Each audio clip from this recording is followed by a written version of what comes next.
No Excuses by Brian Tracy. Read by the author. Introduction. The Miracle of Self-Discipline. Mark Twain said that there are 1,000 excuses for failure, but never a good reason. Why are some people more successful than others? Why do some people make more money, live happier lives, and accomplish much more in the same number of years than the great majority? What is the real secret of success? Often I begin a seminar with a little exercise. I ask the audience, how many people here would like to double their incomes? Almost everyone smiles and raises their hands. I then ask, how many people here would like to lose weight, get out of debt, achieve financial independence? Again, everyone smiles, some people cheer, and they all raise their hands. Then I say, wonderful. These are great goals that everyone has. We all want to make more money, spend more time with our families, be fit and trim, and achieve financial independence. Not only do we all want the same things, but we all know what we have to do to achieve them. And we all intend to do those things sometime. But before we get started, we decide that we need to take a little vacation to a wonderful fantasy place called Someday I'll. We say that, someday I'll read that book. Someday I'll start that exercise program. Someday I'll upgrade my skills and earn more money. Someday I'll get my finances under control and get out of debt. Someday I'll do all the things that I know I need to do to achieve all my goals. Someday. Probably 80% of the population lives on Someday I'll most of the time. They think and dream and fantasize about all the things they're going to do someday. And who are they surrounded by on Someday I'll? Other people on Someday I'll. And what is the chief topic of conversation on Someday I'll? Excuses. They all sit around and swap excuses for being on the island. Why are you here? They ask each other. And, not surprisingly, their excuses are largely the same. I didn't have a happy childhood. I didn't get a good education. I don't have any money. My boss is really critical. My marriage is no good. No one appreciates me. Or, the economy is terrible. They have come down with the disease of excusitis, which is invariably fatal to success. They all have good intentions, but as everyone knows, the road to hell is paved with good intentions. The first rule of success is simple.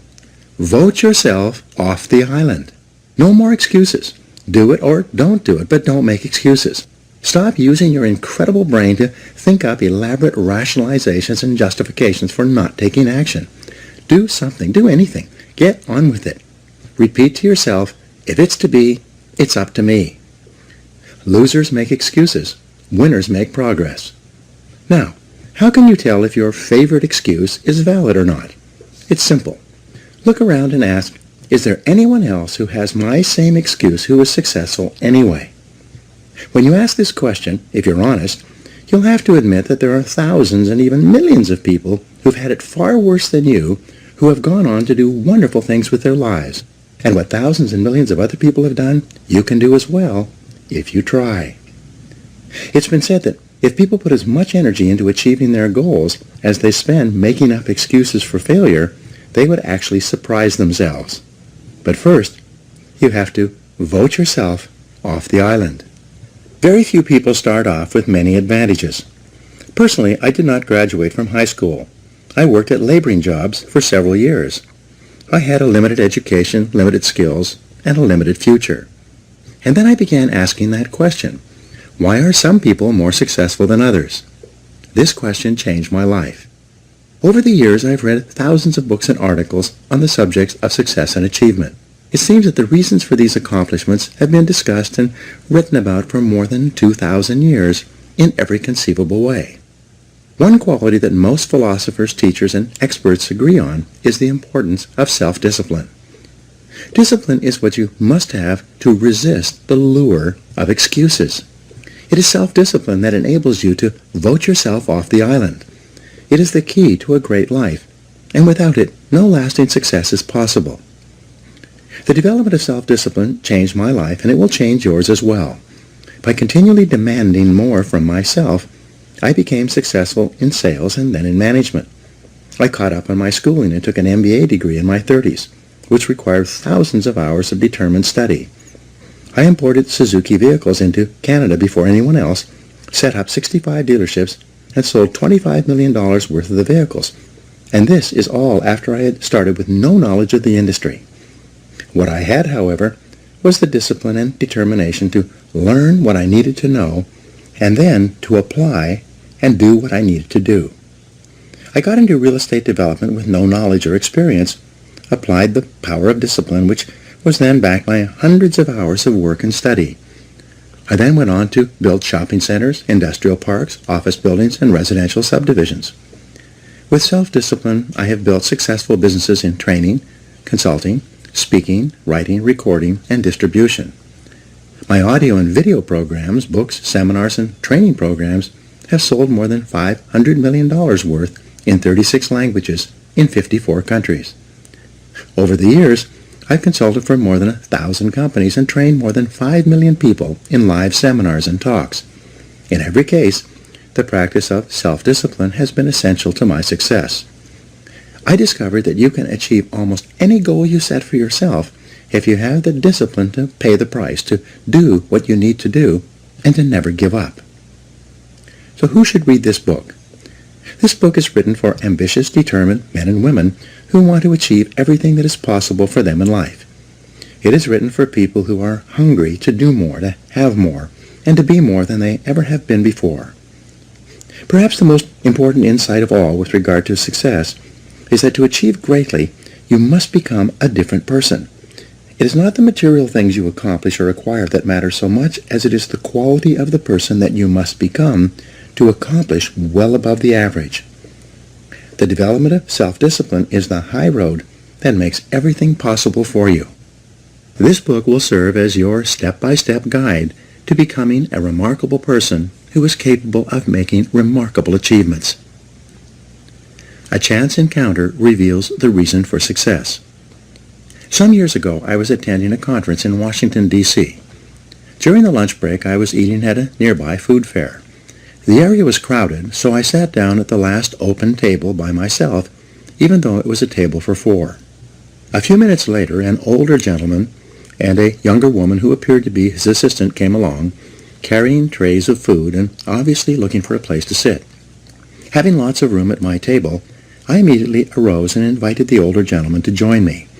He was hesitant, but I insisted. Finally, he sat down quite thankfully, and we began to chat over lunch. It turned out that his name was Kopmeyer. As it happened, I immediately knew who he was. He was a legend in the field of success and achievement. Kopmeyer had written 4 best-selling books, each of which contained 250 success principles that he had derived from more than 50 years of research and study. I had read all 4 books from cover to cover, each more than once. After we had chatted for a while, I asked him the question that many people in this situation would ask. Of all the 1,000 success principles that you have discovered, which do you think is the most important? He smiled at me with a twinkle in his eye, as if he had been asked this question many times, and he replied without hesitating. The most important success principle of all was stated by Albert Hubbard, one of the most prolific writers in American history, at the beginning of the 20th century. He said, "Self-discipline is the ability to do what you should do, when you should do it, whether you feel like it or not." He went on to say, "There are 999 other success principles that I have found in my reading and experience. But without self-discipline, none of them work. With self-discipline, they all work." Thus, self-discipline is the key to personal greatness. It's the magic quality that opens all doors for you and makes everything else possible. With self-discipline, the average person can rise as far and as fast as his talents and intelligence can take him. But without self-discipline, a person with every blessing of background, education, and opportunity will seldom rise above mediocrity. Your 2 worst enemies. Just as self-discipline is the key to success, the lack of self-discipline is the major cause of failure, frustration, underachievement, and unhappiness in life. It causes us to make excuses and sell ourselves short. Perhaps the 2 biggest enemies of success, happiness, and personal fulfillment are first, the path of least resistance, and second, the expediency factor. The path of least resistance is what causes people to take the easy way in almost every situation. They seek shortcuts to everything. They arrive at work at the last minute and leave at the first opportunity. They look for get-rich-quick schemes and easy money. Over time, they develop the habit of always seeking an easier, faster way to get the things they want, rather than doing what is hard but necessary to achieve real success. The expediency factor, which is an extension of the law of least resistance, is even worse when leading people to failure and underachievement. This principle says, people invariably seek the fastest and easiest way to get the things they want right now, with little or no concern for the long-term consequences of their behaviors. In other words, most people do what is expedient, what is fun and easy, rather than what is necessary for success. Every day, and every minute of every day, there's a battle going on inside of you between doing what is right, hard, and necessary, like the angel on one shoulder, or doing what is fun, easy, and of little or no value, like the devil on your other shoulder. Every minute of every day you must fight and win this battle with the expediency factor and resist the pull of the path of least resistance if you truly desire to become everything you are capable of becoming. Take control of yourself. Another definition of self-discipline is self-mastery. Success is only possible when you can master your own emotions, appetites, and inclinations. People who lack the ability to master their appetites become weak and dissolute, as well as unreliable in other things as well.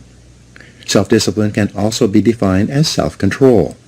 Your ability to control yourself and your actions, control what you say and do, and ensure that your behaviors are consistent with your long-term goals and objectives is the mark of the superior person. Discipline has been defined as self-denial. This requires that you deny yourself the easy pleasures, the temptations that lead so many people astray, and instead discipline yourself to do only those things that you know are right for the long term and appropriate for the moment. Self-discipline requires delayed gratification, the ability to put off satisfaction in the short term in order to enjoy greater rewards in the long term. Think long term. Sociologist Dr. Edward Banfield of Harvard University conducted a 50-year study into the reasons for upward socioeconomic mobility in America. He concluded that the most important single attribute of people who achieved great success in life was long-time perspective. Banfield defined time perspective as the amount of time an individual takes into consideration when determining his present actions. In other words, the most successful people are long-term thinkers. They look into the future as far as they can to determine the kind of people they want to become and the goals they want to achieve. They then come back to the present and determine the things that they will have to do or not do to achieve their desired futures. This practice of long-term thinking applies to work, career, marriage, relationships, money, and personal conduct, each of which is covered in the pages ahead. Successful people make sure that everything they do in the short term is consistent with where they want to end up in the long term. They practice self-discipline at all times. Perhaps the most important word in long-term thinking is sacrifice. Superior people have the ability throughout their lives to make sacrifices in the short term, both large and small, so as to assure greater results and rewards in the long term.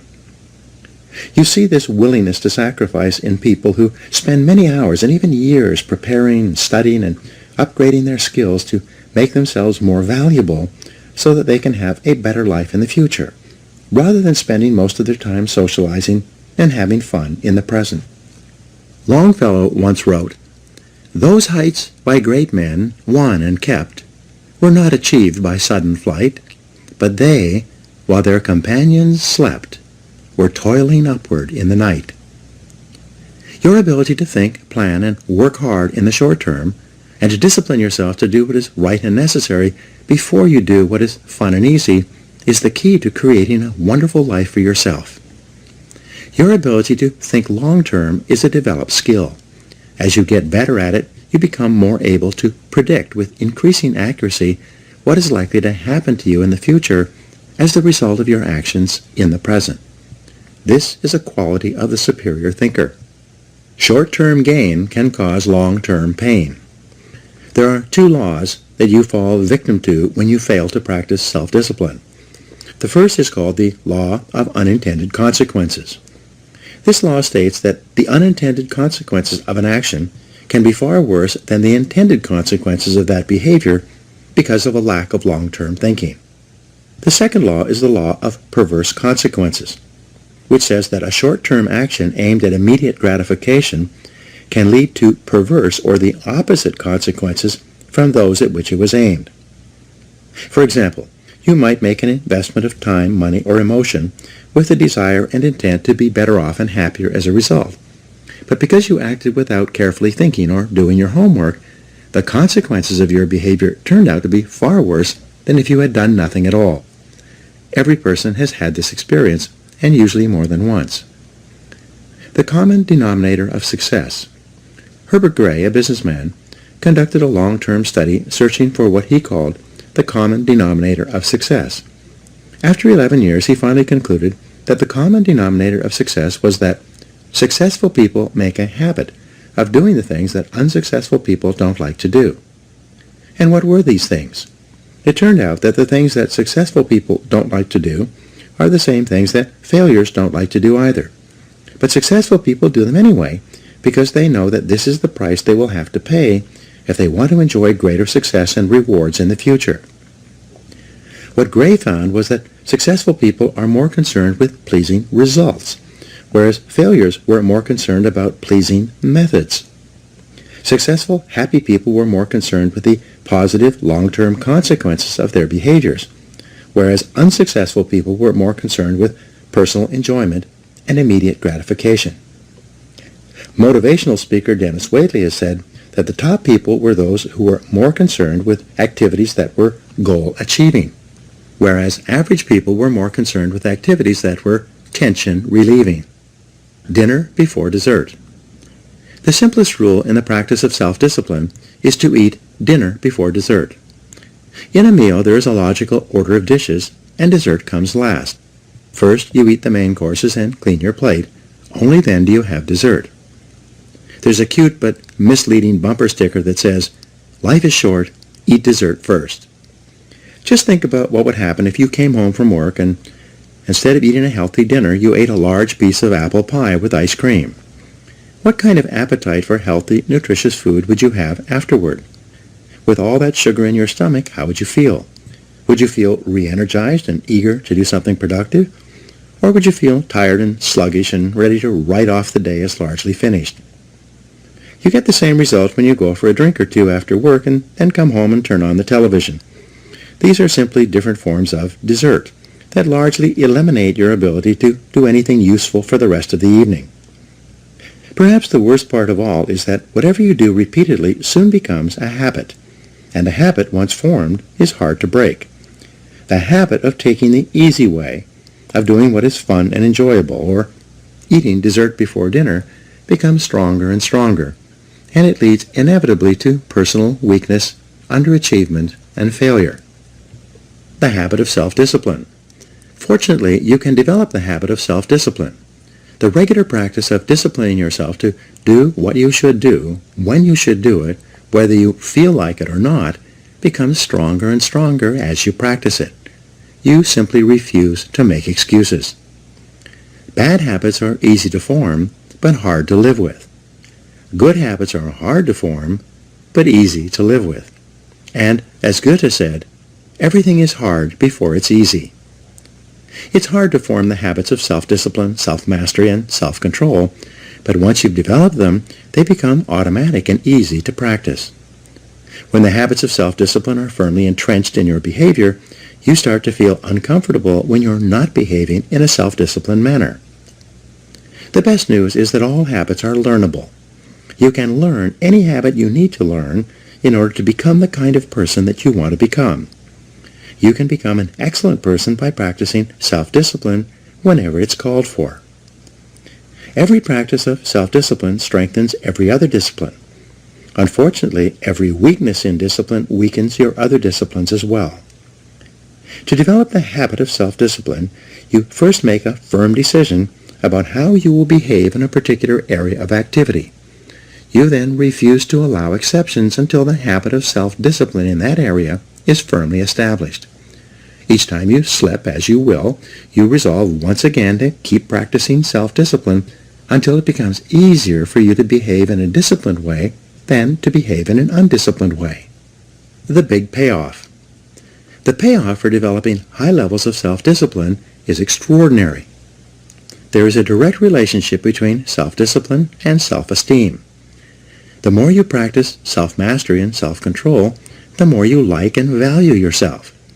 The more you discipline yourself, the greater is your sense of self-respect and personal pride. The more you practice self-discipline, the better is your self-image. You see yourself and think about yourself in a more positive way. You feel happier and more powerful as a person.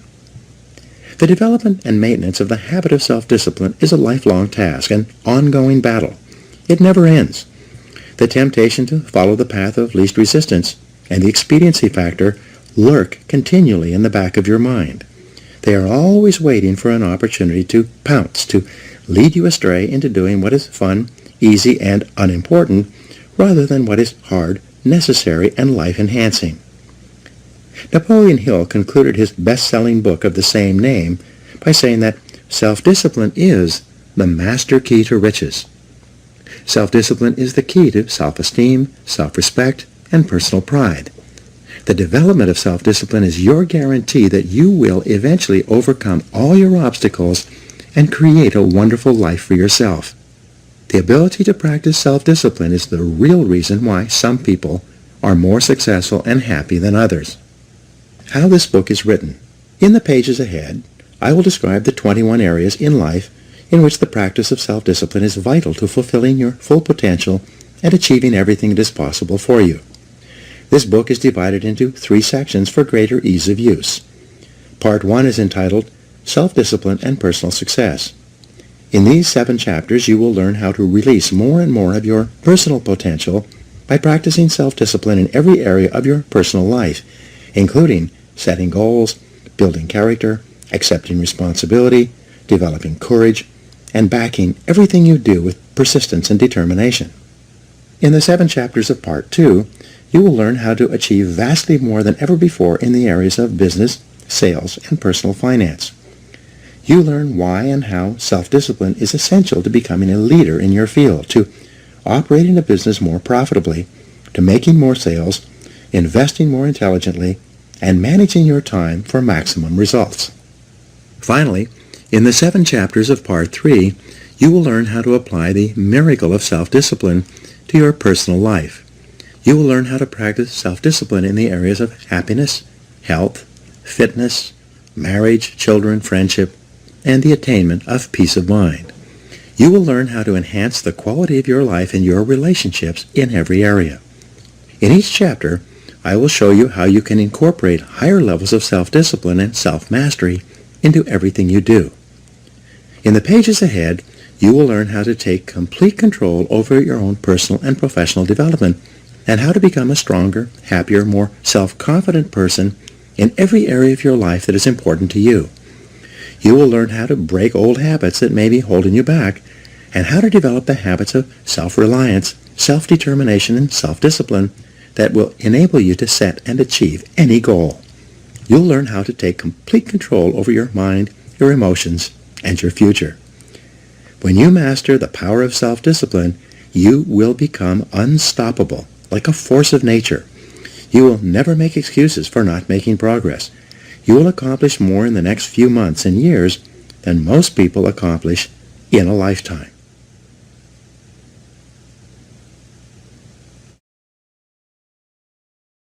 Part 1. Self-Discipline and Personal Success. Your success in life depends more on the person you become than on the things you do or acquire. As Aristotle wrote, the ultimate end of life is the development of character. In these chapters, you will learn how to develop and use discipline in order to become an excellent person. You'll learn how to develop greater self-esteem, self-respect, and personal pride. You will learn the essential disciplines required for personal greatness and how to build them into your own character and personality. Chapter 1. Self-Discipline and Success. Plato wrote, "The first and best victory is to conquer self."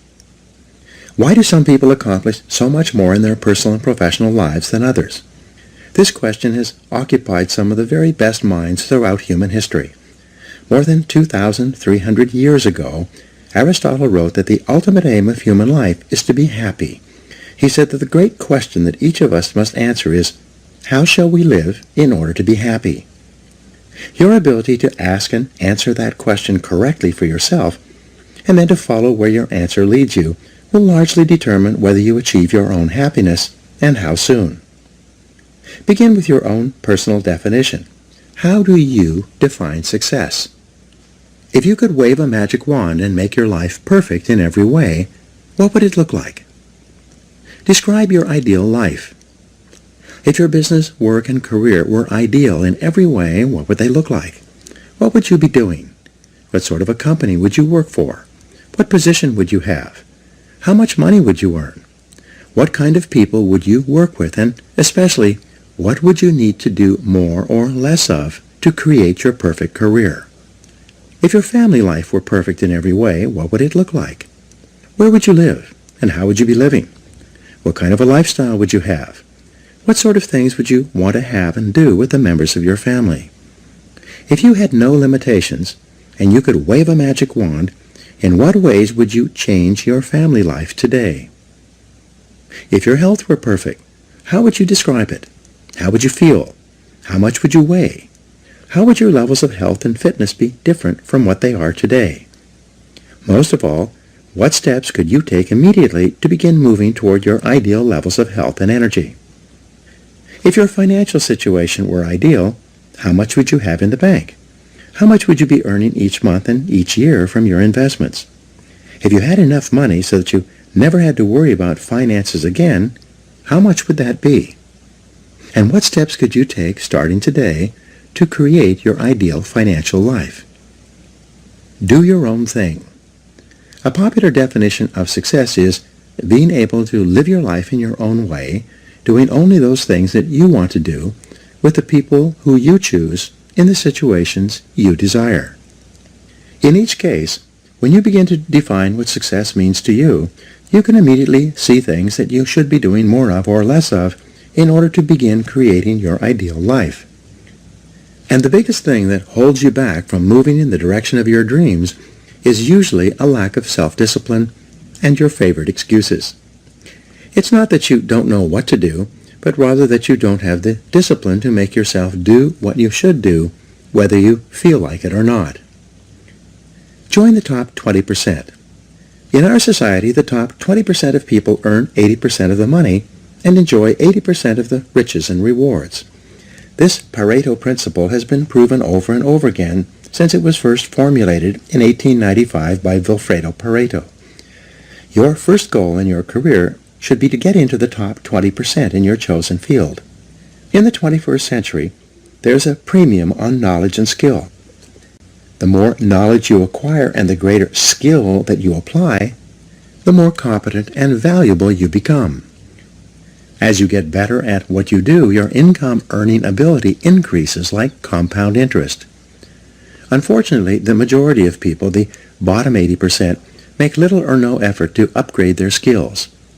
Most people, according to Jeffrey Colvin's 2009 book, Talent is Overrated, learn their jobs in the first year of their employment, and then they never get any better. It is only the top people in every field who are committed to continuous improvement. Because of this increasing disparity of productive ability, based on knowledge, skill, and hard work, the top 1% of people in America today control as much as 33% of the financial assets, starting with nothing. Interestingly, almost everyone starts out the same in life with little or nothing. Almost all fortunes in America and worldwide are first generation. This means that most individuals started with little or nothing and earn everything they own in their current lifetime. The wealthiest people in America are almost all first-generation multi-billionaires. This is the case with wealthy Americans such as Bill Gates, Warren Buffett, Larry Ellison, Michael Dell, and Paul Allen. Fully 80% of millionaires and multimillionaires started with little money, often penniless and sometimes deeply in debt, with few advantages, such as Sam Walton, who died worth more than $100 billion. Why have these people been able to achieve so much when so many have achieved so little? In their book, The Millionaire Next Door, Thomas Stanley and William Danko interviewed more than 500 millionaires and surveyed 11,000 more over a 25-year period. They asked them why they felt they had been able to achieve financial independence when most of the people around them who started at the same place were still struggling. Fully 85% of this new generation of millionaires replied by saying something like, "I didn't have a better education or more intelligence, but I was willing to work harder than anyone else." Hard work is the key.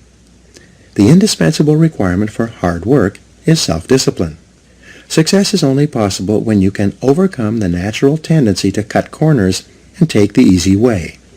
Lasting success is only possible when you can discipline yourself to work hard for a long, long time. As I mentioned in the introduction, I started my own life with no money or advantages. For years, I worked at laboring jobs, at which I earned just enough to get from paycheck to paycheck. I stumbled into sales when I could no longer find a laboring job, where I spun my wheels for many months before I began asking that question: why is it that some people are more successful in selling than others? One day, a top salesman told me that the top 20% of salespeople earn 80% of the money. I had never heard that rule before. This meant that the bottom 80% of salespeople had to be satisfied with the remaining 20%, with what was left over after the top people had taken the lion's share. I decided then and there that I was going to be in the top 20%, and this decision changed my life. The great law.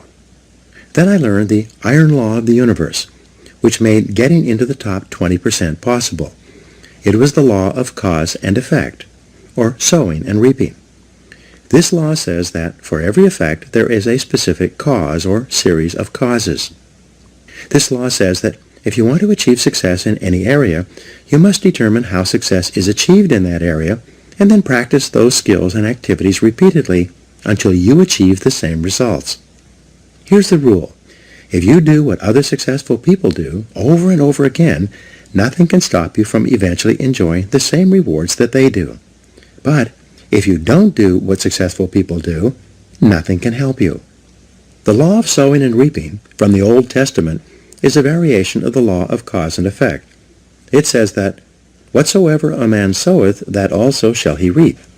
This law says that whatever you put in, you get out. It also says that whatever you are reaping today is a result of what you have sown in the past. So if you're not happy with your current crop, it's up to you starting today to plant a new crop, to begin doing more of those things that lead to success, and to stop engaging in those activities that lead nowhere. Success is predictable. Success is not an accident. Sadly, failure is not an accident either. You succeed when you do what other successful people do over and over until these behaviors become a habit. Likewise, you fail if you don't do what successful people do. In either case, nature is neutral. Nature does not take sides. Nature doesn't care. What happens to you is simply a matter of law, the law of cause and effect. You can look at yourself as a machine with a default mechanism. Your default mechanism is the almost irresistible attraction of the expediency factor and the path of least resistance that I described in the introduction. In the absence of self-discipline, your default mechanism goes off automatically. This is the main cause of underachievement and the failure to realize your true potential. When you are not working deliberately, consciously, and continuously to do, be, and have those things that constitute success for you, your default mechanism is at work. You end up doing those fun, easy, and low-value things in the short term that lead to frustration, financial worries, and failure in the long term. The great oil man, H.L. Hunt, who was at one time the richest self-made billionaire in the world, was once asked by a television journalist for his secrets of success. He replied, there are only 3 requirements for success. First, decide exactly what it is you want in life. Second, determine the price that you're going to have to pay to get the things you want. And third, and this is most important, resolve to pay that price. One of the most important requirements for success, once you have decided what it is that you want, is the quality of willingness. Successful people are willing to pay the price, whatever it is and for as long as it takes, until they achieve the results they desire. Everyone wants to be successful. Everyone wants to be healthy, happy, thin, and rich. But most people are not willing to pay the price. Occasionally, they may be willing to pay part of the price, but they're not willing to pay the whole price. They always hold back. They always have some excuse or rationalization for not disciplining themselves to do everything that they need to do to achieve their goals. Pay the price. How can you tell when you have paid the full price of success? It's simple. Look around you. There it is. You can always tell how much of the price of success you have paid by looking at your current lifestyle and your bank account. By the law of correspondence, your outer world will, like a mirror, always reflect the person you are and the price that you have paid on the inside. There's an interesting point about the price of success. It must always be paid in full and in advance. Success, however you define it, is not like a restaurant where you pay after you've enjoyed your meal. Instead, it's like a cafeteria where you can choose whatever you want, but you must pay for it before you eat it. Motivational speaker Zig Ziglar says, "The elevator to success is out of order, but the stairs are always open." Learn from the experts. Kopp Koppmeyer, who I mentioned in the introduction, also told me that the second most important success principle after self-discipline is that you must learn from the experts. He said you will never live long enough to learn it all for yourself. If you want to be successful, your first job is to learn what you need to learn in order to achieve the success you desire. Learn from the experts. Read their books. Listen to their audio programs. Attend their seminars. Write to them or approach them directly and ask for advice.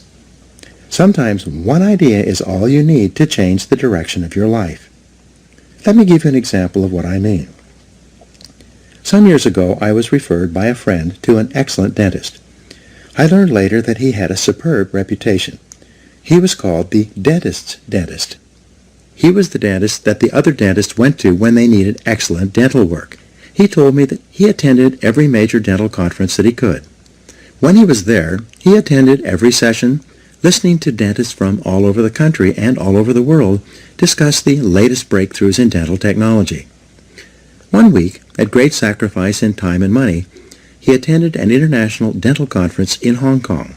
At that conference, he sat in on a session given by a Japanese dentist who had discovered a new technology in cosmetic surgery that improved the appearance of teeth and enabled people to look handsome or beautiful indefinitely.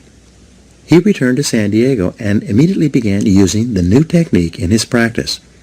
Soon, he became excellent in this area and developed a national reputation. Within a couple of years, people were coming to him from all over southwestern United States for this treatment. Because he had developed this expertise, he could raise his fees again and again. Eventually, he had made so much money that he was able to retire at the age of 55, financially independent and able to spend the rest of his life with his family, traveling and fulfilling his dreams. The point of this story is that by continually seeking out ideas and advice from other experts in his field, he came across a new technology that helped him become the leader in his field and saved him 10 years of hard work in order to achieve the same level of financial success. This could happen to you as well, but only if you become a lifelong student of your craft. Mental and physical fitness need to be ongoing. Achieving success is like achieving physical fitness. It is like bathing, brushing your teeth, and eating. It is something that you need to do continuously every day. Once you begin, you never stop until your life and career are over and you've achieved all the success you desire. Not long ago, I was giving a seminar in Seattle. Just before the break, I encouraged people to buy and listen to my audio programs on sales, time management, and personal success. At the break, several people came up to me to ask me questions about the seminar content. One salesman pushed his way forward and said loudly, "When you encourage people to buy your programs, you should tell them the whole truth." I asked, "How do you mean?" He went on to say, "You are not telling the whole truth about your programs. You should tell people that they only work for a certain period of time, and then they stop working." Again I asked him, "How do you mean?" He said, "Well, I came to your seminar about 5 years ago, and I was completely convinced by your presentation. I bought all your programs and began listening to them. I read every day in sales, and you were right. Over the next 3 years, I tripled my income and became the top seller in my company.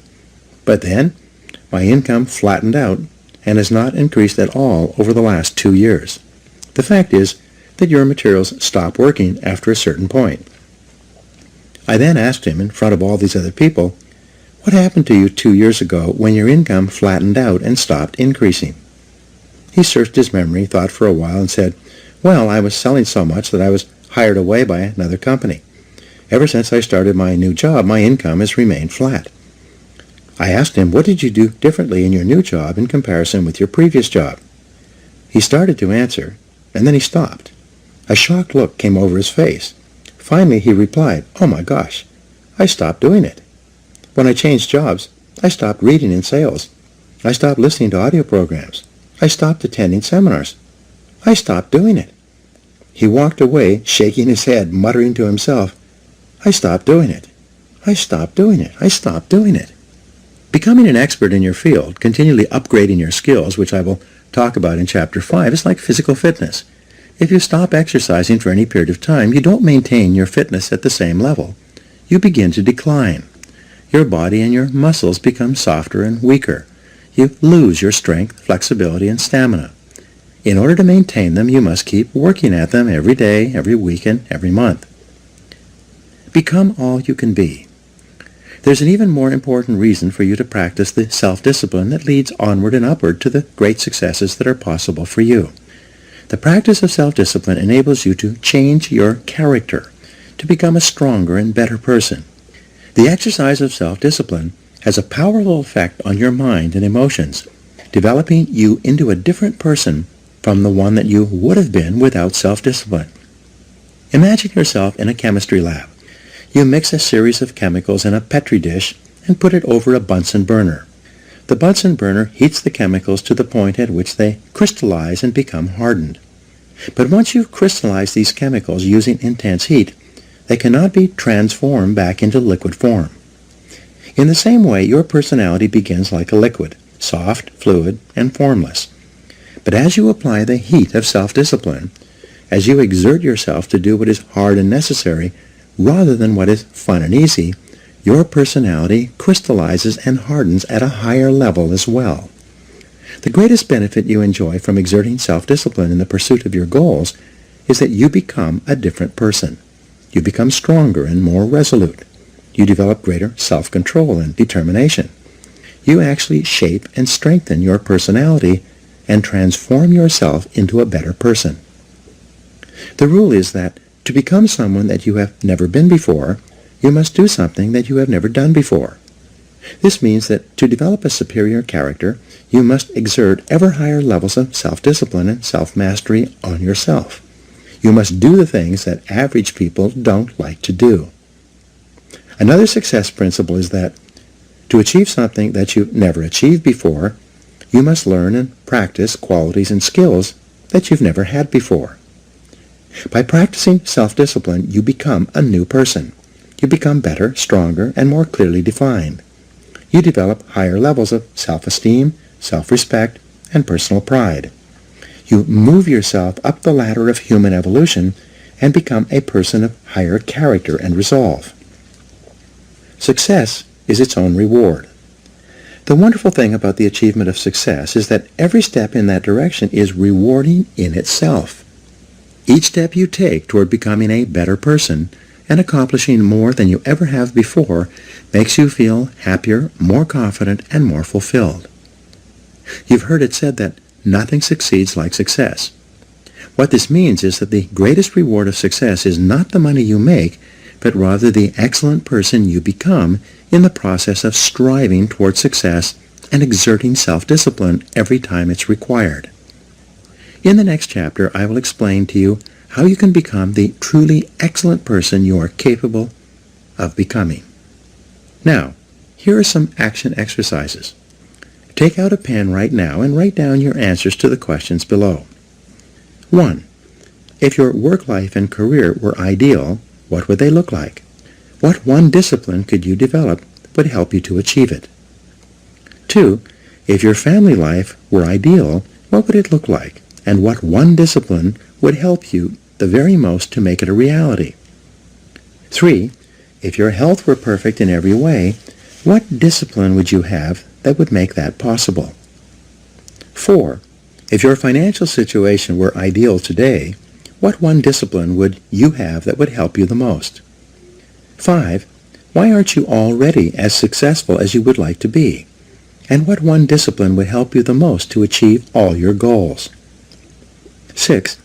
What one skill could you develop that would help you to realize more of your goals? And 7. If you could wave a magic wand and be completely disciplined in any one area, which one discipline would have the greatest positive impact on your life?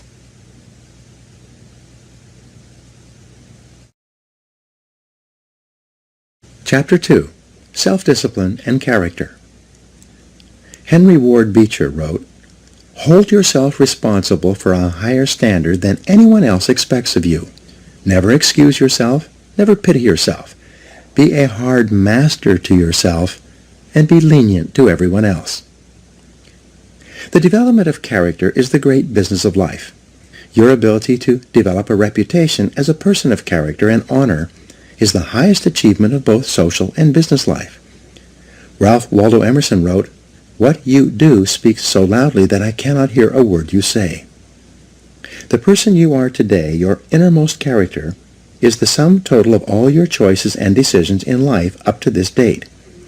Each time you have chosen rightly and acted consistently with the very best that you know, you have strengthened your character and become a better person. The reverse is also true. Each time you have compromised, taken the easy way, or behaved in a manner inconsistent with what you knew to be right, you have weakened your character and softened your personality. The great virtues.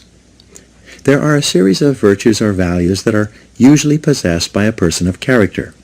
These are courage, compassion, generosity, temperance, persistence, and friendliness, among others.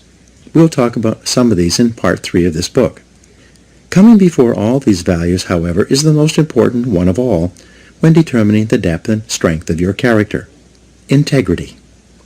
It is your level of integrity, living in complete truth with yourself and others, that demonstrates more than anything else the quality of your character.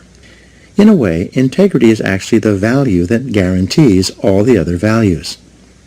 When your level of integrity is higher, you are more honest with yourself and more likely to live consistently with all the other values that you admire and respect. However, it takes tremendous self-discipline to become a person of character. It takes considerable willpower to always do the right thing in every situation. And it takes both self-discipline and willpower to resist the temptation to cut corners, to take the easy way, or to act for short-term advantage.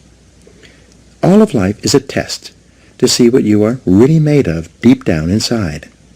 Wisdom can be developed in private through study and reflection, but character can only be developed in the give and take of daily life, when you are forced to choose and decide among alternatives and temptations. The test of character. It is only when you are under pressure, when you are forced to choose one way or another to either live consistently with a value or to compromise it, that you demonstrate your true character.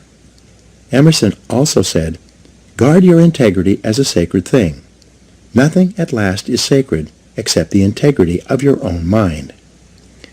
You are a choosing organism. You are constantly making choices one way or the other. Every choice you make is a statement about your true values and priorities. At each moment, you choose what is more important or of higher value to you over what is less important or of lesser value. The only bulwark against temptation, the path of least resistance, and the expediency factor is character.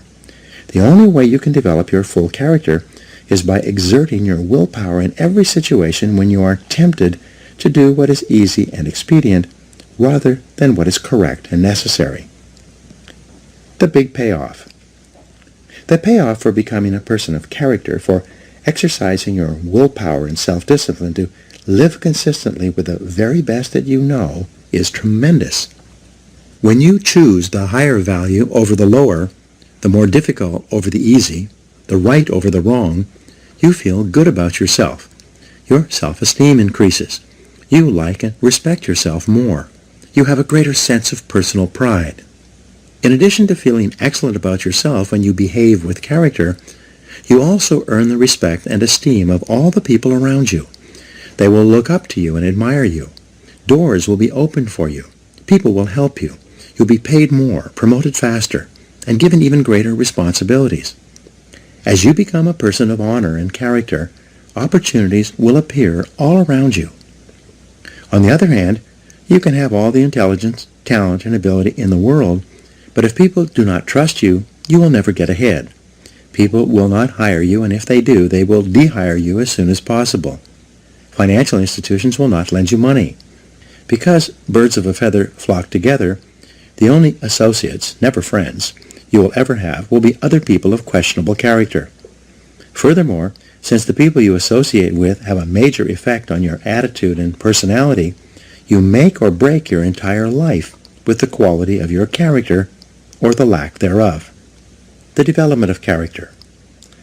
Aristotle wrote, "All advancement in society begins with the development of the character of the young." This means that advancement in your life begins with the learning and practice of values. You learn values in one or all of three ways: instruction, study, and practice. Let's look at each of these more closely. Teach your children values. One of the chief roles of parenting is to teach children values. This requires patient instruction and explaining values to them over and over again as they are growing up. Once is never enough. The value and the importance of living by that value must be explained. Parents must not only give illustrations but also contrast the adherence to a value, especially that of telling the truth, with its opposite, that of lying or telling half-truths. Children are very susceptible to the lessons they receive from the important people in their lives as they are growing up. They accept what you say as their parent as a fact, as absolute truth. They absorb what you say like a sponge. You write your description of values on their souls, which are like wet clay, so that what you write becomes a permanent part of the way they see the world and relate to life. More than anything else, as we'll see in Chapter 19, you demonstrate your values in your behavior. Your children watch you and strive to emulate the values that you not only teach and preach, but also practice. And they are always watching. The Rockefeller family children were famous for being taught financial values at an early age.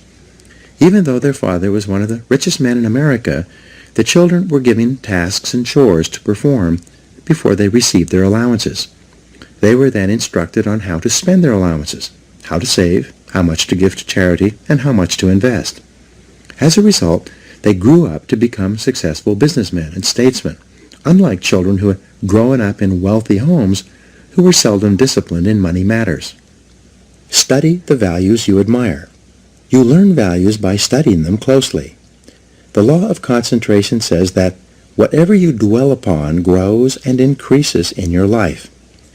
What this means is that when you study and read stories about men and women who demonstrated the kind of values that you admire and respect, and then think about those stories and that behavior, those values sink ever deeper into your mind.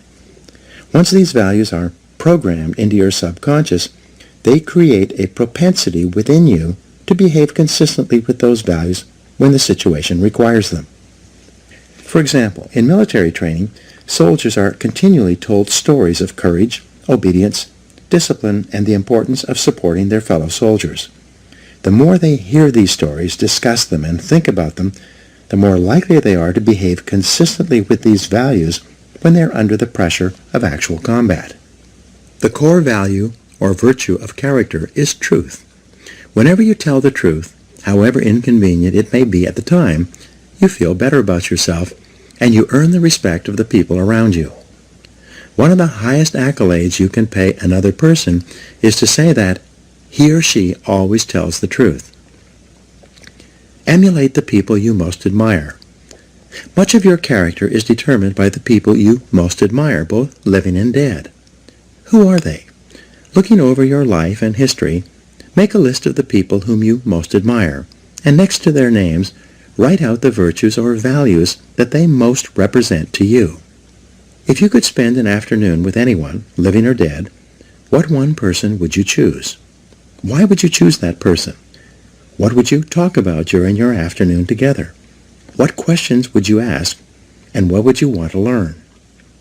Consider this as well. Why would that person want to spend an afternoon with you? What are the virtues and values that you have developed that make you a valuable and interesting person? What makes you special? Practice the values you respect. You develop values by practicing them whenever they are called for.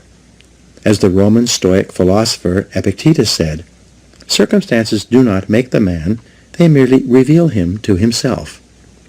When a problem occurs, people tend to react automatically based on the highest values that they have developed up to that moment. We develop values by repetition, by behaving consistently with a particular value over and over again until it becomes a habit and locks in so that we come to practice it automatically.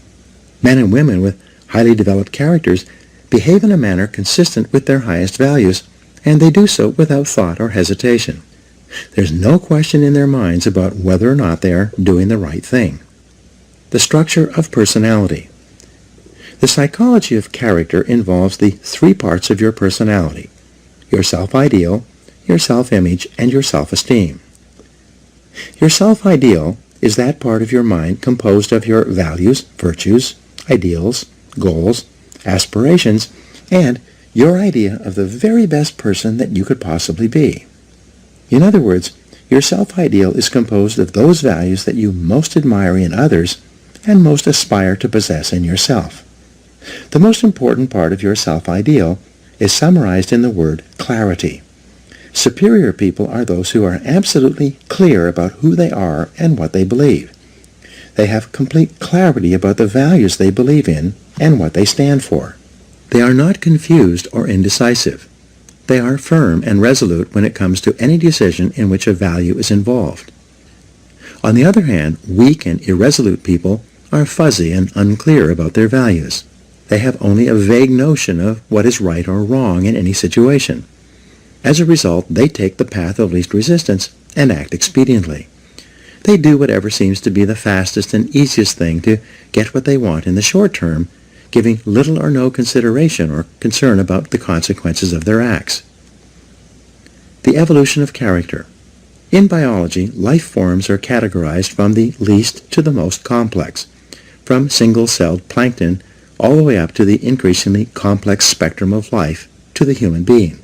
Similarly, human beings can be organized along a spectrum as well, from the least to the most developed. The lowest forms of humans are those with no values, virtues, or character. These people always act expediently and take the path of least resistance in their search for immediate gratification. At the highest levels of development of the human race, however, are those men and women of complete integrity, who would never compromise their honesty or their character for anything, including the threat of financial loss, pain, or even death. George Washington is famous for his honesty, which was demonstrated in the story in which he admitted that he had cut down the cherry tree. In the same vein, the Founding Fathers of the United States wrote that, "We hereby pledge our lives, our fortunes, and our sacred honor to the signing of the Declaration of Independence." In his book, Trust, the Social Virtues and the Creation of Prosperity, philosopher Francis Fukuyama observed that societies worldwide can be divided into two kinds: high trust and low trust. He also argues that the highest trust societies, those in which integrity is most admired, encouraged, and respected, are also the most law-abiding, free, and prosperous. At the other end of the societal spectrum, however, are those societies characterized by tyranny, thievery, dishonesty, and corruption. Each of these are, without exception, both undemocratic and poor. Trust is the key. Trust is the lubricant of human relationships. Where there is high trust among and between people, economic activity flourishes and there are opportunities for all. On the other hand, where there is low trust, economic resources are squandered in an attempt to protect against thievery and corruption, or those resources are not available at all. In the United States, we have the Constitution and Bill of Rights. These documents lay out the rules by which Americans agree to live.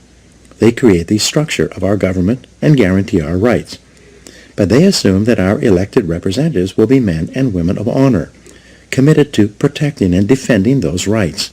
They attempt to assure that only men and women of character can thrive and prosper over the long term in our economic, political, and social system.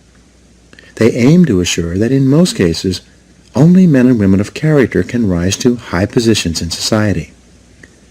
Although our system is not perfect and people of questionable character occasionally rise to positions of prominence, it is seldom for very long. The basic demand of Americans for honesty and integrity eventually leads to the exposure and censure of dishonest people. The demand for men and women of character continues unabated. Your self-image, your inner mirror. The second part of your personality is your self-image. This is the way we see and think about ourselves, especially prior to any event of importance. People always tend to behave on the outside consistently with the way they see themselves on the inside. This is often called our inner mirror, into which we peer before we engage in any behavior. When you see yourself as calm, positive, truthful, and possessed of high character, you behave with greater strength and personal power. Other people respect you more. You feel in control of yourself and the situation. What's more, whenever you actually behave in a manner that is consistent with your highest values, your self-image improves. You see and think about yourself in a better light. You feel happier and more confident. Your behavior and outward performance then reflects this increasingly improving inner picture you have of yourself as the very best person you can possibly be. People tend to accept you at your own evaluation of yourself, at least initially. If you see and think of yourself as an excellent person who is possessed of high character, you will treat other people with courtesy, grace, and respect. In turn, they will likewise treat you as a person of honor and character. Your self-esteem, how much you like yourself. The third part of your personality is your self-esteem. This is how you feel about yourself, your emotional core. Your self-esteem is defined as how much you like yourself. But it's more than only this. The more you see yourself as a valuable and important person, the more positive and optimistic you will be. When you truly consider yourself to be important and valuable, you will treat other people as if they are important as well. Your self-esteem is largely determined by how consistent your self-image, which shapes your personal behavior, is with your self-ideal or your vision of the very best person you can possibly be. Whenever you act consistently with who you consider an excellent person to be, your self-image improves and your self-esteem increases. You like and respect yourself more. You feel happy about yourself and others. The more you like yourself, the more you like others, and the more they like you in return. By acting with character and in harmony with your highest values, you put your whole life, internally and externally, into an upward spiral. In every area of your life, things will get better and better for you. Your role models have a tremendous impact on shaping your character. The more you admire a person and his or her qualities, the more you strive, both consciously and unconsciously, to become like that person. This is why clarity is so important. Always behave consistently. Whenever you act in a way that is consistent with your values, you feel good about yourself. Whenever you compromise your values for any reason, you feel bad about yourself. This also means that when you compromise your values, your self-confidence and self-esteem go down. You feel uneasy and inferior, inadequate and uncomfortable. When you compromise your values, deep down inside you feel that something is fundamentally wrong. Almost all human problems can be solved by a return to your highest values and your innermost convictions. When you look back, there have probably been situations in your life when you have compromised your values in order to save an investment, keep a job, preserve a relationship or maintain a friendship. In each case, you have felt worse and worse until you finally broke it off and walked away. And how did you feel when you finally had the strength of character to walk away? You felt wonderful. Whenever you use your willpower and strength of character to return to the values that are most dear to you, you are rewarded with a wonderful feeling of happiness and exhilaration. You feel energized and free. You wonder why you didn't make that decision a long time ago. Do the right thing. In the development of character that is based on self-discipline and willpower, long-term thinking is essential. The more you think about the long-term consequences of your behavior, the more likely it is that you will do the right thing in the short term. So when you have to make a choice or decision, always ask the magic question, what's important here? Practice the universal maxim of Immanuel Kant, the philosopher. He said, resolve to behave as though your every act were to become a universal law for all people. One of the great questions for the development of character is this: what kind of a world would this world be if everyone in it was just like me? Whenever you slip, whenever you do or say something that is inconsistent with your highest values, immediately get back on your horse. Say to yourself, this is not like me, and resolve that next time you'll do better. What you dwell upon grows. If you are in a situation today in which you are not living up to your highest values, make a decision this very minute to confront the situation and straighten it out. The minute you do, you will once again feel happy and back in control. There's an old Indian story. On my shoulders are two wolves. One is a black wolf, evil, who continually tempts me to do and say the wrong things. On my other shoulder is a white wolf that continually encourages me to live up to my very best. A listener asked the old man, which of these wolves has the greatest power over you?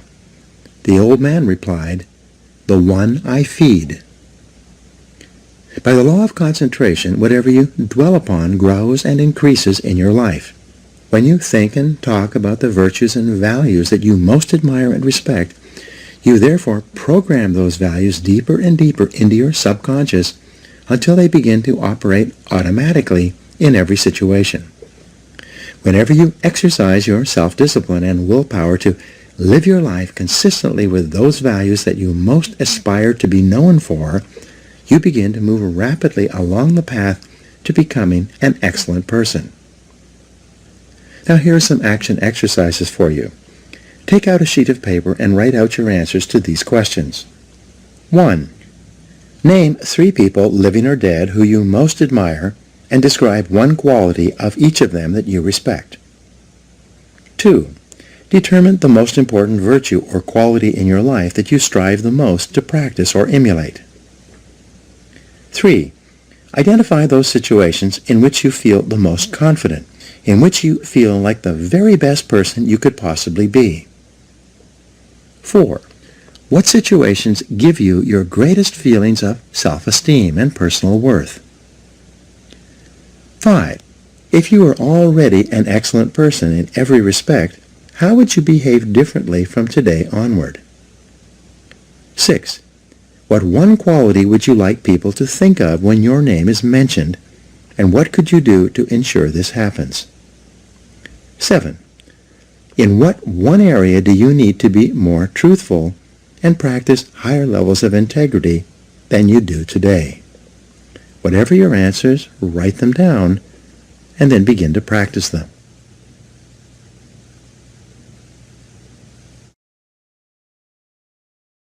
Chapter 3. Self-Discipline and Responsibility. J. Paul Getty said, the individual who wants to reach the top in business must appreciate the might and force of habit. He must be quick to break those habits that can break him, and hasten to adopt those practices that will become the habits that help him achieve the success he desires.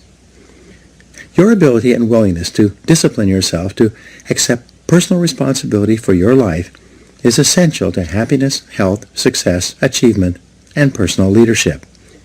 Accepting responsibility is one of the hardest of all disciplines, but without it, no success is possible.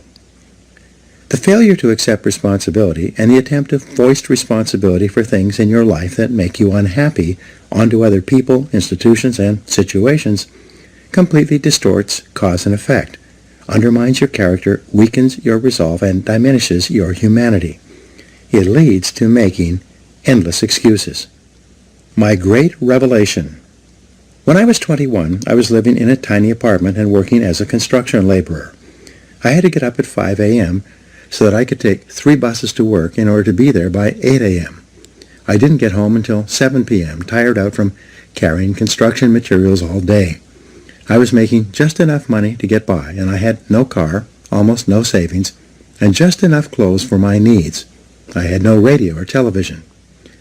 It was in the middle of a cold winter with the temperature at minus 35 degrees Fahrenheit, so I seldom went out in the evening. Instead, if I had enough energy, I sat in my small apartment at my little table in my kitchen nook and read. One evening, late at night, as I was sitting there by myself at the table, it suddenly dawned on me that this is my life. This life was not a rehearsal for something else. The game was on, and I was the main character, as in a play. It was like a flashbulb going off in my face. I looked at myself and around me at my small apartment, and I considered the fact that I had not graduated from high school. The only work that I was qualified to do was manual labor. I earned just enough money to pay my basic expenses, and I had very little left over at the end of the month. I suddenly knew that unless I changed, nothing else was going to change. No one else was going to do it for me. In reality, no one else really cared. I realized at that moment that from that day forward, I was completely responsible for my life and for everything that happened to me. I was responsible. I could no longer blame my situation on my difficult childhood or mistakes I had made in the past. I was in charge. I was in the driver's seat. This was my life, and if I didn't do something to change it, it would go on like this indefinitely by the simple force of inertia. This revelation changed my life. I was never the same again. From that moment on, I accepted more and more responsibility for everything in my life. I accepted responsibility for doing my job better than before, rather than doing only the minimum that was necessary to avoid getting fired. I accepted responsibility for my finances, my health, and especially my future. The very next day, I went down to a local bookstore at my lunch break and began the lifelong practice of buying books with information, ideas, and lessons that could help me. I dedicated my life to self-improvement, to continuous learning in every way possible. For the rest of my business life, right up to the present moment, whenever I have wanted or needed to learn something to help me, I have returned to learning, to reading, to listening to audio programs, and attending courses and seminars. I found that you could learn anything you need to learn in order to accomplish any goal you set for yourself. Over time, I learned that fully 80% of the population never accepts complete responsibility for their lives. They continually complain, criticize, make excuses, and blame other people for things in their lives about which they're not happy. The consequences of this way of thinking, however, can be disastrous. They can sabotage all hopes for success and happiness later in life. From childhood to maturity. When you are growing up, from an early age you become conditioned to see yourself as not responsible for your life. This is normal and natural. When you're a child, your parents are in charge. They make all your decisions. They decide what food you will eat, what clothes you will wear, what toys you will play with, what home you will live in, what school you will attend, and what activities you will engage in during your spare time. Because you are young, innocent, and unknowing, you do what they want you to do. You have little choice or control. As you grow up, however, you begin to make more and more of your own decisions in each of these areas. But because of your early programming, you are conditioned unconsciously to feel that someone else is still responsible for your life, that there's still someone else out there who can or should take care of you. Most people grow up believing that if something goes wrong, someone else is responsible. Someone else is to blame. Someone else is guilty. Someone else is the villain, and they are the victim. As a result, most people make more and more excuses for the things in their lives, past and present, that make them unhappy. Get over the mistakes your parents made. If your parents criticized you or got angry with you for mistakes you made when you were growing up, you began to unconsciously assume that somehow you were at fault. If your parents punished you physically or emotionally for doing or not doing something that pleased or displeased them, you felt inferior and inadequate. When your parents withheld their love to punish you for not doing something they demanded, you might have grown up with deep feelings of guilt, unworthiness, and undeservingness. All these negative feelings could then intersect to make you feel like a victim, like you are not responsible for yourself or your life once you became an adult. The most common feeling that we have as adults, if we have been raised in a critical home environment, is the feeling that I'm not good enough.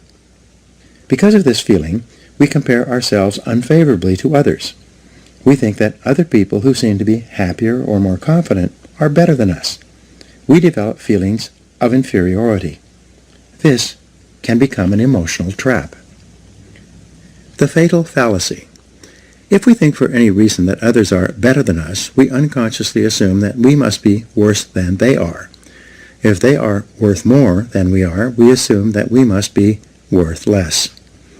This feeling of inadequacy or worthlessness lies at the root of most personality problems in our lives, as well as most political and social problems in our world, both nationally and internationally. To escape from these feelings of guilt and worthlessness that have been instilled in us as a result of destructive criticism in childhood, we lash out at our world, other people, and situations. In any part of our life with which we are unhappy or discontented, our first reaction is to look around and ask, who's to blame? Most religions teach the concept of sin, which states that whenever something goes wrong, someone is to blame. Someone has done something bad. Someone is guilty. Someone must be punished. This whole idea of guilt and punishment leads to ever-increasing feelings of anger, resentment, and irresponsibility. An attitude of irresponsibility. Our courts today are clogged with thousands of people demanding redress and payment for something that went wrong in their lives.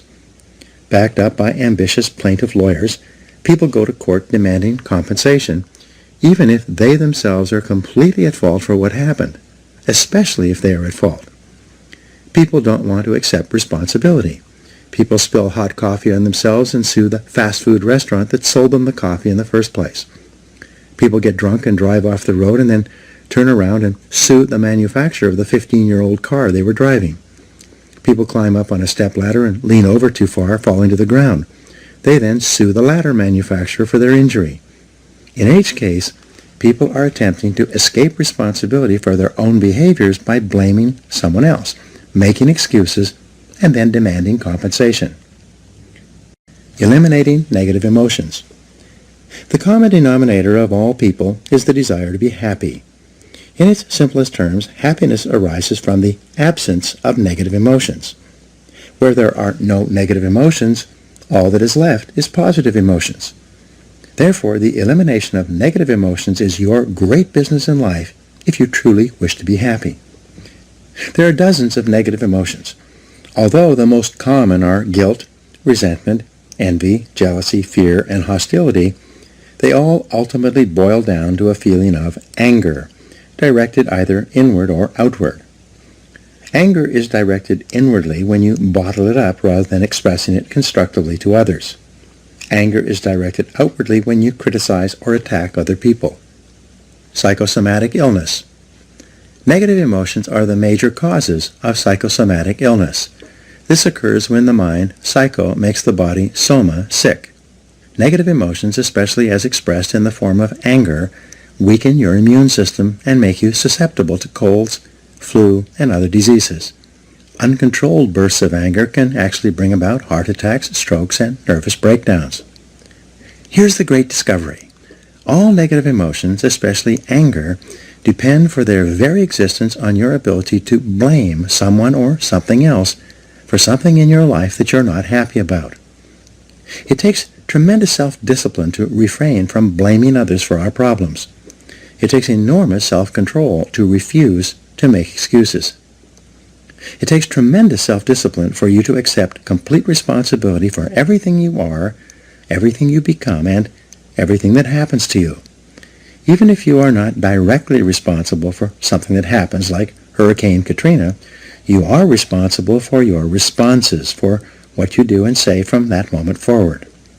It takes tremendous self-mastery for you to take complete control of your conscious mind and deliberately choose to think positive, constructive thoughts that enhance your life and improve the quality of your relationships and results.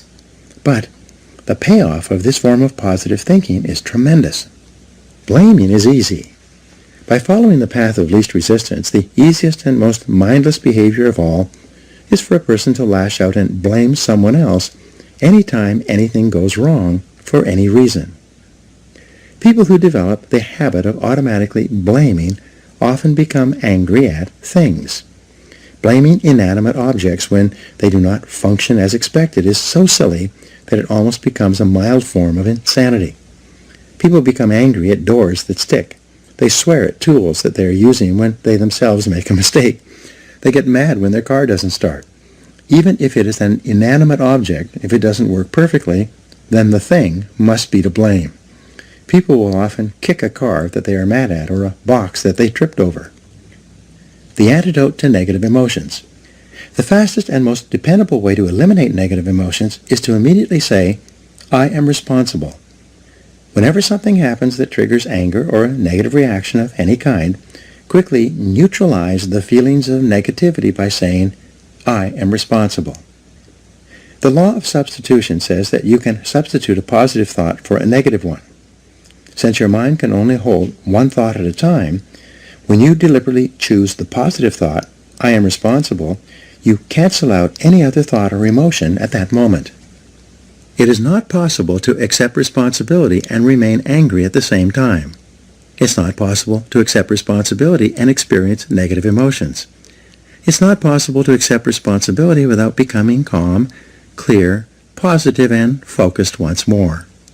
As long as you are blaming someone else for something in your life that you don't like, you will remain a mental child. You continue to see yourself as small and helpless, like a victim. You continue to lash out. However, when you begin to accept responsibility for everything that happens to you, you transform yourself into a mental adult. You will see yourself as being in charge of your own life and no longer a victim. In Alcoholics Anonymous, people who are having problems with drinking attend meetings with others going through the same situation. What they have found is that until the individual accepts responsibility for his or her problems, both with alcohol and in other areas of life, no progress is possible. But after the person accepts responsibility, everything is possible. This is true with almost every difficult situation in life in which you project your unhappiness onto other people or factors outside yourself. Money and emotions. Many of our biggest problems and concerns in life have to do with money. Earning it, spending it, investing it, and especially losing it. As a result, many of our negative emotions are associated with money in some way. However, the fact is that you are responsible for your financial life. You choose. You decide. You are in charge. You cannot blame your financial problems or situation on other people. You are in the driver's seat. So it is only when you accept responsibility for your income. Who chose to accept the job you are working at? Your bills. Who spent the money that put you into debt? And your investments. Who made those decisions? Can you move from becoming an economic child to an economic adult? Responsibility and control. There's a direct relationship between the acceptance of responsibility and the amount of personal control you feel you have over your life. This means that the more you accept responsibility, the greater sense of control you experience. There's also a direct relationship between the amount of control you feel you have and how positive you feel. The more you feel that you have a high sense of control in the important areas of your life, the more positive and happy you are in everything you do. When you accept responsibility, you feel strong, powerful, and purposeful. Accepting responsibility eliminates the negative emotions that rob you of happiness and contentment. In every situation, the antidote to negative emotions is to say, I am responsible. Then, look into the situation to find the reasons why you are responsible for what happened or for what is going on. Your intelligence is like a double-edged sword. It can cut in either direction. You can use your intelligence to rationalize, justify, and blame other people for things you're not happy about, or you can use your intelligence to find reasons why you are responsible for what happened, and then take action to solve the problem or resolve the situation. You can make excuses, or you can make progress. You choose. Even if an accident has occurred, such as your car being damaged in the parking lot while you were at work, you may not be legally at fault for the accident, but you are still responsible for your responses, for how you behave as a result of what happened. Never complain, never explain. The mark of the leader, the truly superior person, is that he or she accepts complete responsibility for the situation. It's not possible to imagine a true leader who whines and complains rather than taking action when problems and difficulties arise. This sense of responsibility is the mark of the highly developed personality. You take responsibility for your life by resolving in advance that you will not become upset or angry over something that you cannot affect or change. Just as you do not become angry about the weather, you do not become angry over circumstances and situations over which you have no control. Furthermore, you especially do not allow yourself to be angry and unhappy in the present because of unhappy experiences or situations from the past. You say, "What cannot be cured must be endured." It's amazing how many people are unhappy today because of a past event, even something that happened many years ago. Each time they think of the negative experience, they become angry or depressed once more. The good news is that at any time you can stop thinking about discussing and rehashing the past. You can let it go and begin thinking instead about your goals and your unlimited future. As Helen Keller said, "When you turn toward the sunshine, the shadows fall behind you." Self-mastery and self-control. Any self-discipline, self-mastery, and self-control begins with taking responsibility for your emotions. You take charge of your emotions by accepting 100% responsibility for yourself and for your responses to everything that happens to you. You refuse to make excuses, complain, criticize, or blame other people for anything. Instead, you say, "I am responsible," and then you take action of some kind. The only antidote is action. The only real antidote for anger or worry is purposeful action in the direction of your goals, which is the subject of the next chapter. Before you turn to that, however, resolve today to first take complete control of your thoughts, feelings, and actions, and then to get so busy working on things that are important to you that you don't have time to think about or express negative emotions to or about anyone for any reason. When you exert your self-discipline and willpower in the acceptance of personal responsibility for your life, you take complete control of your thoughts and feelings. By doing so, you become a much more effective, happy, and positive person in everything you do. Now here are some action exercises for you. 1. Resolve today to accept 100% responsibility for everything you are and for everything you become. Never complain, never explain. 2. Look into your past and select a person or incident that still makes you unhappy today. Instead of justifying your negative feelings, look for reasons why you were partially responsible for what happened. 3. Select a relationship in your past that made you unhappy, and then give 3 reasons why you were responsible for what occurred. 4. Select one person in your past with whom you are still angry, and resolve to forgive that person completely for what happened. This act will liberate you emotionally. 5.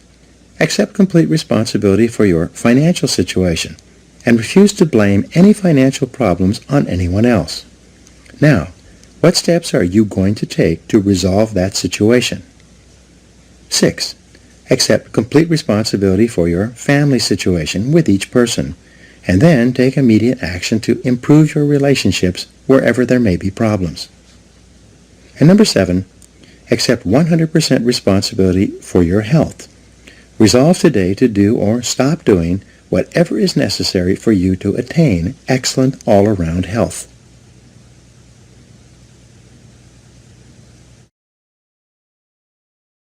Chapter 4. Self-Discipline and Goals. Jim Rohn said, Discipline is the bridge between goals and accomplishment. Your ability to discipline yourself to set clear goals for yourself and then to work toward them every day will do more to guarantee your success than any other single factor. You need to have goals to accomplish worthwhile things in life. You've probably heard it said that you can't hit a target that you can't see. If you don't know where you're going, any road will get you there. And as Wayne Gretzky said, you miss every shot you don't take. The very act of taking the time to decide what you really want in each area of your life can change your life completely. The 3% factor. It seems that only 3% of adults have written goals and plans, and this 3% earn more than all of the other 97% put together. Why is this? The simplest answer is that if you have a clear goal and a plan to achieve it, you therefore have a track to run on every single day. Instead of being sidetracked by distractions and diversions, getting lost or going astray, more and more of your time is focused in a straight line, from where you are to where you want to go. This is why people with goals accomplish so much more than people without them. The tragedy is that most people think that they already have goals, but what they really have are hopes and wishes. However, hope is not a strategy for success, and a wish has been defined as a goal with no energy behind it. Goals that are not written down and developed into plans are like bullets without powder in the cartridge. People with unwritten goals go through life shooting blanks. Because they think they already have goals, they never engage in the hard, disciplined effort of goal setting. And this is the master skill of success. Multiply your chances of success. In 2006, USA Today reported a study in which researchers selected a large number of people who had made New Year's resolutions. They then divided these people into two categories: those who had set New Year's resolutions and written them down, and those who had set New Year's resolutions but had not written them down. 12 months later, they followed up on the respondents in this study, and what they found was astonishing. Of the people who had set New Year's resolutions but had not written them down, only 4% had actually followed through on their resolutions. But among the group who had written down their New Year's resolutions, an exercise requiring only a couple of minutes, 44% had followed through on them. This is a difference of more than 1,100% in success, and it was achieved by the simple act of crystallizing the resolutions on paper. The discipline of writing. In my experience working with several million people over the past 25 years, the disciplined act of writing out goals, making plans for accomplishing them, and then working on those goals daily increases the likelihood of achieving your goals by 10 times or 1,000%. This doesn't mean that writing out your goals guarantees success, but rather only that it increases the probability of success by 10 times.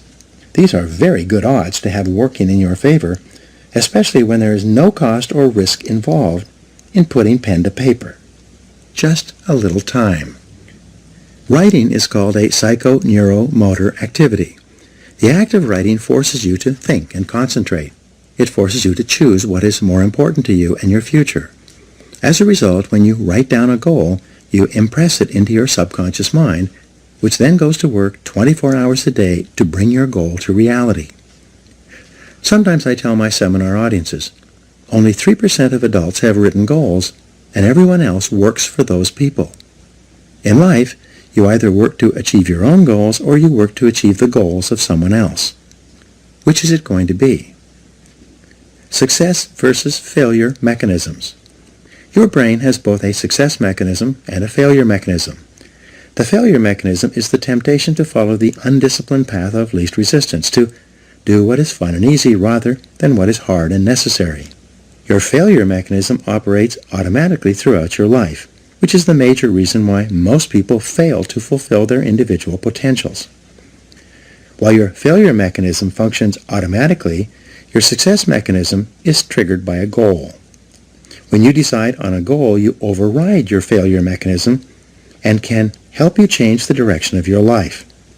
You go from being a ship without a rudder, drifting with the tide, to being a ship with a rudder, a compass, and a clear destination, sailing in a straight direction towards your goal.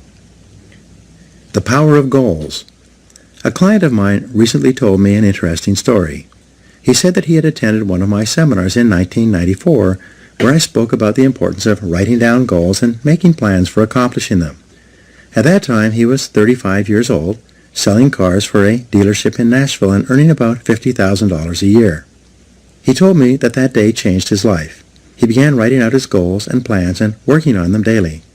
12 years later, he was earning more than $1 million a year and was the president of a fast-growing company that sells services to some of the biggest companies in the country. He told me that he could not imagine what his life would have been like if he had not taken out a piece of paper and written down the goals he wanted to achieve in the years ahead. Take control of your life. Aristotle wrote that human beings are teleological organisms, which simply means that we are purpose-driven. Therefore, you only feel happy and in control of your life when you have a clear goal that you are working toward each day. This also means that this ability to become a lifelong goal setter is one of the most important disciplines you will ever develop. In nature, the homing pigeon is a remarkable bird. It has an uncanny instinct that enables it to fly back to its home roost, no matter how far away it starts or in what direction it must go. You can take a homing pigeon out of its roost, put it in a cage, put the cage in a box, cover the box with a blanket, and put the covered box in the back of a pickup truck. You could then drive 1,000 miles in any direction, open up the truck, take out the box, take off the blanket, open the cage, and throw the homing pigeon up into the air. The homing pigeon will circle 3 times, get its bearings, and then fly straight back to its home roost. This is the only creature on Earth that has this ability, except for human beings, except for you. You also have this remarkable homing ability within your own brain, but with one special difference. The homing pigeon seems to know instinctively exactly where its home roost is located. It then has the ability to fly directly back to that roost. In contrast, when human beings program a goal into their minds, they can then set out without having any idea where they will go or how they will achieve that goal. But by some miracle, they will begin to move unerringly toward that goal, and the goal will begin to move toward them. Still, many people are hesitant to set goals. They say, I want to be financially independent, but I have no idea how I'm going to get there. As a result, they don't even set financial success as a goal. But the good news is that you don't need to know how to get there. You just need to be clear about what you want to accomplish, and the goal-striving mechanism in your brain will guide you unerringly to your destination. For example, you can decide that you are going to find your ideal job, in which you work for and with people you like and respect, and do work that is both challenging and enjoyable. You take some time to write down an exact description of what your ideal job and workplace would look like, and then you go out into the job market and begin searching. After a series of interviews, you will often walk into the right place at the right time and find yourself in exactly the right job. Almost everyone has had this experience at one time or another. You can have it by design rather than by chance, simply by developing absolute clarity about what you really want. The 7-step method to achieving your goals. There are 7 simple steps that you can follow to set and achieve your goals faster. There are more complex and detailed goal-achieving methodologies, but this 7-step method will enable you to accomplish 10 times more than you've ever accomplished before, and you will do so far faster than you can currently imagine. Step 1. Decide exactly what you want. Be specific. If you want to increase your income, decide on a specific amount of money rather than to just make more money. Step 2. Write it down. A goal that is not in writing is like cigarette smoke. It drifts away and disappears. It is vague and insubstantial. It has no force, effect, or power. But a written goal becomes something that you can see, touch, read, and modify if necessary. Step 3. Set a deadline for your goal. Pick a reasonable time period and write down the date when you want to achieve it. If it's a big enough goal, set a final deadline and then set sub-deadlines or interim steps between where you are today and where you want to be in the future. A deadline serves as a forcing system in your brain. Just as you often get more done when you're under the pressure of a specific deadline, your subconscious mind works faster and more efficiently when you have decided that you want to achieve a goal by a specific time. The rule is there are no unrealistic goals, there are only unrealistic deadlines. What do you do if you don't achieve your goal by your deadline? Simple. You set another deadline. A deadline is just a guesstimate. Sometimes you will achieve your goal before the deadline, sometimes at the deadlines, and sometimes after the deadline. When you set your goal, it will be within the context of a certain set of external circumstances. But these circumstances may change, causing you to change your deadline as well. Be flexible. Step number 4, make a list of everything that you could think of that you could possibly do to achieve your goal. As Henry Ford said, the biggest goal can be accomplished if you just break it down into enough small steps. Make a list of the obstacles and difficulties that you will have to overcome, both external and internal, in order to achieve your goal. Make a list of the additional knowledge and skills that you will require in order to achieve your goal. Make a list of the people whose cooperation and support you will require to achieve your goal. Make a list of everything that you can think of that you will have to do, and then add to this list as new tasks and responsibilities occur to you. Keep writing until your list is complete. Step 5. Organize your list by both sequence and priority. A list of activities organized by sequence requires that you decide what you need to do first, what you need to do second, and what you need to do later on. In addition, a list organized by priority enables you to determine what is more important and what is less important. Sometimes sequence and priority are the same, but often they are not. For example, if you want to start a particular kind of business, the first item in order of sequence might be for you to purchase a book or enroll in a course on that business. But what is most important is your ability to develop a business plan based on complete market research that you can use to gather the resources you need and actually start the business you have in mind. Step 6. Take action on your plan immediately. Take the first step, and then the second step, and the third step. Get going. Get busy. Move quickly. Don't delay. Remember, procrastination is not only the thief of time, it's the thief of life. The difference between success and failures in life is simply that winners take the first step. They are action-oriented. As they said in Star Trek, they go boldly where no man has ever gone before. Winners are willing to take action with no guarantees of success. Though they're willing to face failure and disappointment, they're always willing to take action as well. Step 7. Do something every day that moves you in the direction of your major goal. This is the key step that will guarantee your success. Do something 7 days a week, 365 days a year. Do anything that moves you at least one step closer to the goal that is most important to you at that time. When you do something every day that moves you in the direction of your goal, you develop momentum. This momentum, this sense of forward motion, motivates, inspires, and energizes you. As you develop momentum, you'll find it increasingly easy to take more steps towards your goal. In no time at all, you will have developed the discipline of setting and achieving your goals. It will soon become easy and automatic.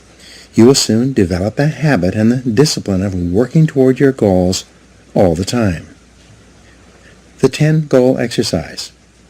This is one of the most powerful goal-achieving methods I have ever discovered. I teach it all over the world, and I practice it myself almost every day. Here's how it works. Take out a clean sheet of paper. At the top of the page, write the word goals and today's date. Then, discipline yourself to write down 10 goals that you'd like to accomplish in the next 12 months. Write down financial, family goals, and fitness goals, as well as goals for personal possessions like a house or a car. Don't worry for the moment about how you're going to achieve these goals. Just write them down as quickly as you can. You can write as many as 15 goals if you like, but this exercise requires that you write down a minimum of 10 within 3 to 5 minutes. Select one goal. Once you've written out your 10 goals, imagine for the moment that you can achieve all the goals on your list if you wanted them long enough and hard enough. Also imagine that you have a magic wand that you can wave that will enable you to achieve any one goal on your list within 24 hours.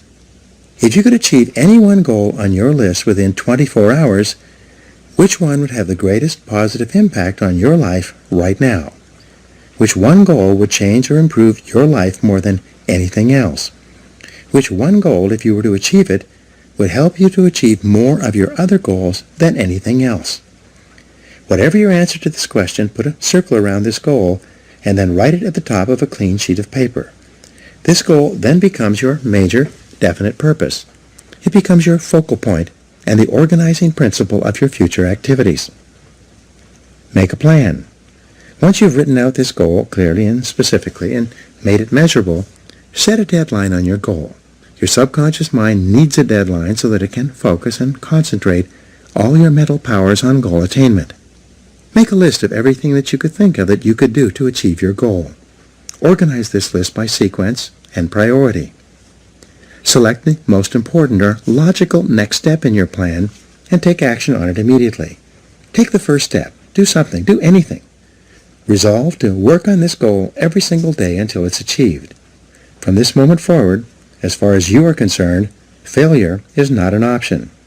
Once you've decided that this one goal can have the greatest positive impact on your life, and you've set it as your major definite purpose, resolve that you will work toward this goal as hard as you can, as long as you can, and that you will never give up until it's achieved. This decision alone can change your life. Use mindstorming to get started.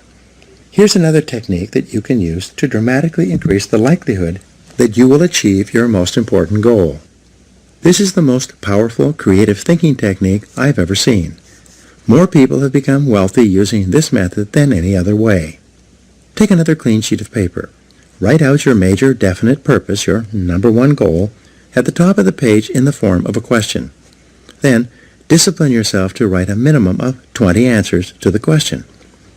For example, if your goal is to earn a certain amount of money by a certain date, you would write the question, how can I earn this amount of money by this specific date? You then discipline yourself to generate 20 answers to your question. This exercise of mindstorming will activate your mind, unleash your creativity, and give you ideas that you may have never thought of before. The first 3 to 5 answers will be easy. The next 5 will be difficult, and the last 10 answers will be harder than you can imagine, at least the first time you do this exercise. Nonetheless, you must exert your discipline and willpower to persist until you have written down at least 20 answers. Once you've generated 20 answers, look over your list and select one of those answers to take action on immediately. It seems that when you take action on a single idea on your list, it triggers more ideas and motivates you to take action on even more of these answers. The great law of cause and effect. The most important application of the law of cause and effect is that thoughts are causes and conditions are effects. Your thoughts create the conditions of your life. When you change your thinking, you change your life. Your outer world becomes a mirror image reflection of your inner world. Perhaps the greatest discovery in the history of thought is that you become what you think about most of the time.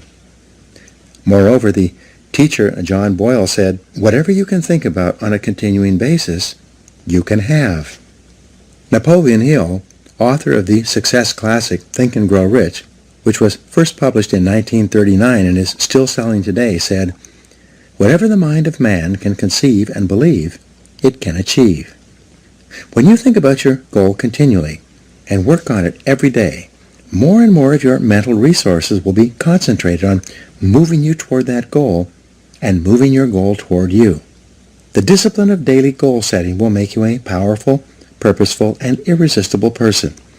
You'll develop self-esteem, self-confidence, and self-respect. As you feel yourself moving toward your goals faster and faster, you will ultimately become unstoppable. In the next chapter, I'll explain how the use of self-discipline to develop personal excellence is the most powerful step you can take to achieve all your material and emotional goals. Now here are some action exercises for you. 1. Resolve today to switch on your success mechanism and unlock your goal-achieving mechanism by deciding exactly what you really want in life. 2. Make a list of 10 goals that you want to achieve in the foreseeable future. Write them down in the present tense as if you had already achieved them. 3. Select the one goal that could have the greatest positive impact on your life if you were to achieve it, and write it down at the top of another piece of paper. 4. Make a list of everything that you could do to achieve this goal, organize it by sequence and priority, and then take action on it immediately. Number 5. Practice mindstorming by writing out 20 ideas that could help you to achieve your most important goal, and then take action on at least one of these ideas. 6. Resolve to do something every day, 7 days a week, to achieve your most important goal until you are successful. And number 7, continually remind yourself that failure is not an option. No matter what, resolve to persist until you succeed.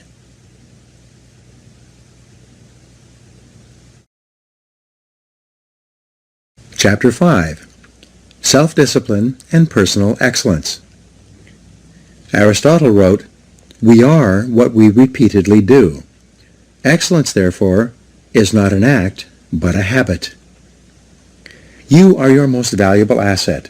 Your life, your potential, and your possibilities are the most precious things you have. Thus, your great goal in life should be to fulfill that potential and become everything you are capable of becoming. Your ability to learn, grow, and fulfill your potential is unlimited. Today, people are graduating from high school and college in their 70s, learning new subjects and developing new capabilities. Your ability to learn and remember can continue throughout your life if you keep your brain alive, alert, and functioning at its best. Your most precious financial asset is your earning ability. Your ability to work is your primary source of cash throughout your life. You could lose your home, your car, your bank account, and everything you own, but as long as you have your earning ability, you can earn it all back and more in the months and years ahead. Your biggest investment. Most people don't realize this. They take their earning ability for granted. But it has taken you your entire life to develop your earning ability. Every bit of education, experience, and hard work that you have invested in learning your craft and developing your skills has gone into building this asset. Your earning ability is very much like a muscle. It can increase in strength and power year by year as the result of regular exercise. Likewise, the opposite is true too. If left alone or ignored, your earning ability, like your muscles, can become weaker or even decline because you have simply failed to upgrade it continually. In other words, your earning ability can be either an appreciating or a depreciating asset. An appreciating asset is something that grows in value and cash flow every year as a result of continual investment and improvement. A depreciating asset, on the other hand, is something that loses value over time and finally reaches the point at which it is written off, being of little or no further value. The choice is yours as to whether your earning ability is increasing or decreasing month by month and year by year. See yourself as the president of your own personal services corporation. Imagine that you are going to take your company public on the stock market. Would you recommend your company as a growth stock, continually increasing its value and earning ability each year? Or would you describe your company as one that has leveled off in the marketplace, that is not really going anywhere in terms of increased value and income? Would you recommend stock in U Inc. as an excellent investment? Why or why not? What got you here won't get you any further. Some people are actually losing value each year, declining in earning ability because they are not continually upgrading their knowledge and skills. They don't realize that whatever knowledge and skill they have today is rapidly becoming obsolete. It's being replaced by new knowledge and skills that if you don't have them and someone else does, you will be in danger of being overtaken by your competition. Join the top 20%. In Chapter 1, I mentioned that the 80-20 rule applies to income. The top 20% of people in our society earn and control 80% of the assets. According to Forbes, Fortune, Business Weekend, Wall Street Journal, and the IRS, by many estimates, the top 1% of Americans control as much as 33% of the assets. The most interesting discovery in income inequality is that most millionaires, multimillionaires, and billionaires in America are first generation. They started with little or nothing and earned all their money by themselves in one lifetime. In America, there's a high level of income mobility, which means that you are able to move from the lower levels of income to the upper levels. Almost everyone who is in the top 20% today started in the bottom 20%. From that point, they began to do something different with their time and their lives, and as a result, they put themselves squarely onto the upward escalator of financial success. No limits on your potential. The average income increase in America is about 3% a year, just about the same as the rate of inflation and cost of living increases. People whose income is increasing at 3% a year seldom get ahead. They have a job, which can also be thought of as an acronym for just over broke. But the fact is that no one is better than you and no one is smarter than you. If someone is doing better than you are today, it is simply proof that they have learned how the law of cause and effect applies to their work, and they have begun doing the things that other successful people have also done. The application of the law of cause and effect to your personal life is learn and do. The achievement of personal excellence is a decision you make or that you fail to make. But in the absence of a commitment to excellence in your chosen field, you automatically default to average performance, or even mediocrity. No one becomes excellent accidentally or by just going to work each day. Excellence requires a definite decision and a lifelong commitment. The keys to the 21st century. Knowledge and skill are the keys to the 21st century. Becoming the best person you can possibly be and moving to the top of your field requires the application of self-discipline throughout your life. Mental fitness is like physical fitness. If you want to achieve either, you must work at it all the time. You can never let up. You must be continually learning and growing every day, week, and month throughout your career and in other areas of your life if you're going to join the top 20% and stay there. To earn more, you must learn more. Abraham Lincoln once wrote, "The fact that some have become wealthy is proof that others may do it as well. What others have done, you can do as well if you learn how." Everyone who is at the top was once at the bottom. Many people who come from average or poor families with average incomes, or who grow up in average circumstances, have gone on to become some of the most prominent people in their fields. And what hundreds of thousands and even millions of other people have done, you can do as well. The philosopher Bertrand Russell once wrote, "The very best proof that something can be done is that someone else has already done it." Ordinary into extraordinary. Very often you see people who don't seem to be as intelligent or as talented as you are, who are nonetheless accomplishing remarkable things with their lives. There's nothing that will make you angrier than to see someone who seems to be dumber than you, who's doing better than you. How can this be? The answer is simple. At a certain point in their lives, they realized that the key to success was personal and professional growth. It was a dedication to lifelong learning that made them successful. The good news is that almost every important skill is learnable. Every business skill is learnable. Everyone who is proficient in any area of business was at one time completely ignorant in that area. Every sales skill is learnable. Every top salesperson was once a beginning salesperson and unable to make a call or close a sale. All money-making skills are learnable as well. Almost every wealthy person was once poor. You can learn anything you need to learn to achieve any goal you can set for yourself. Make a decision.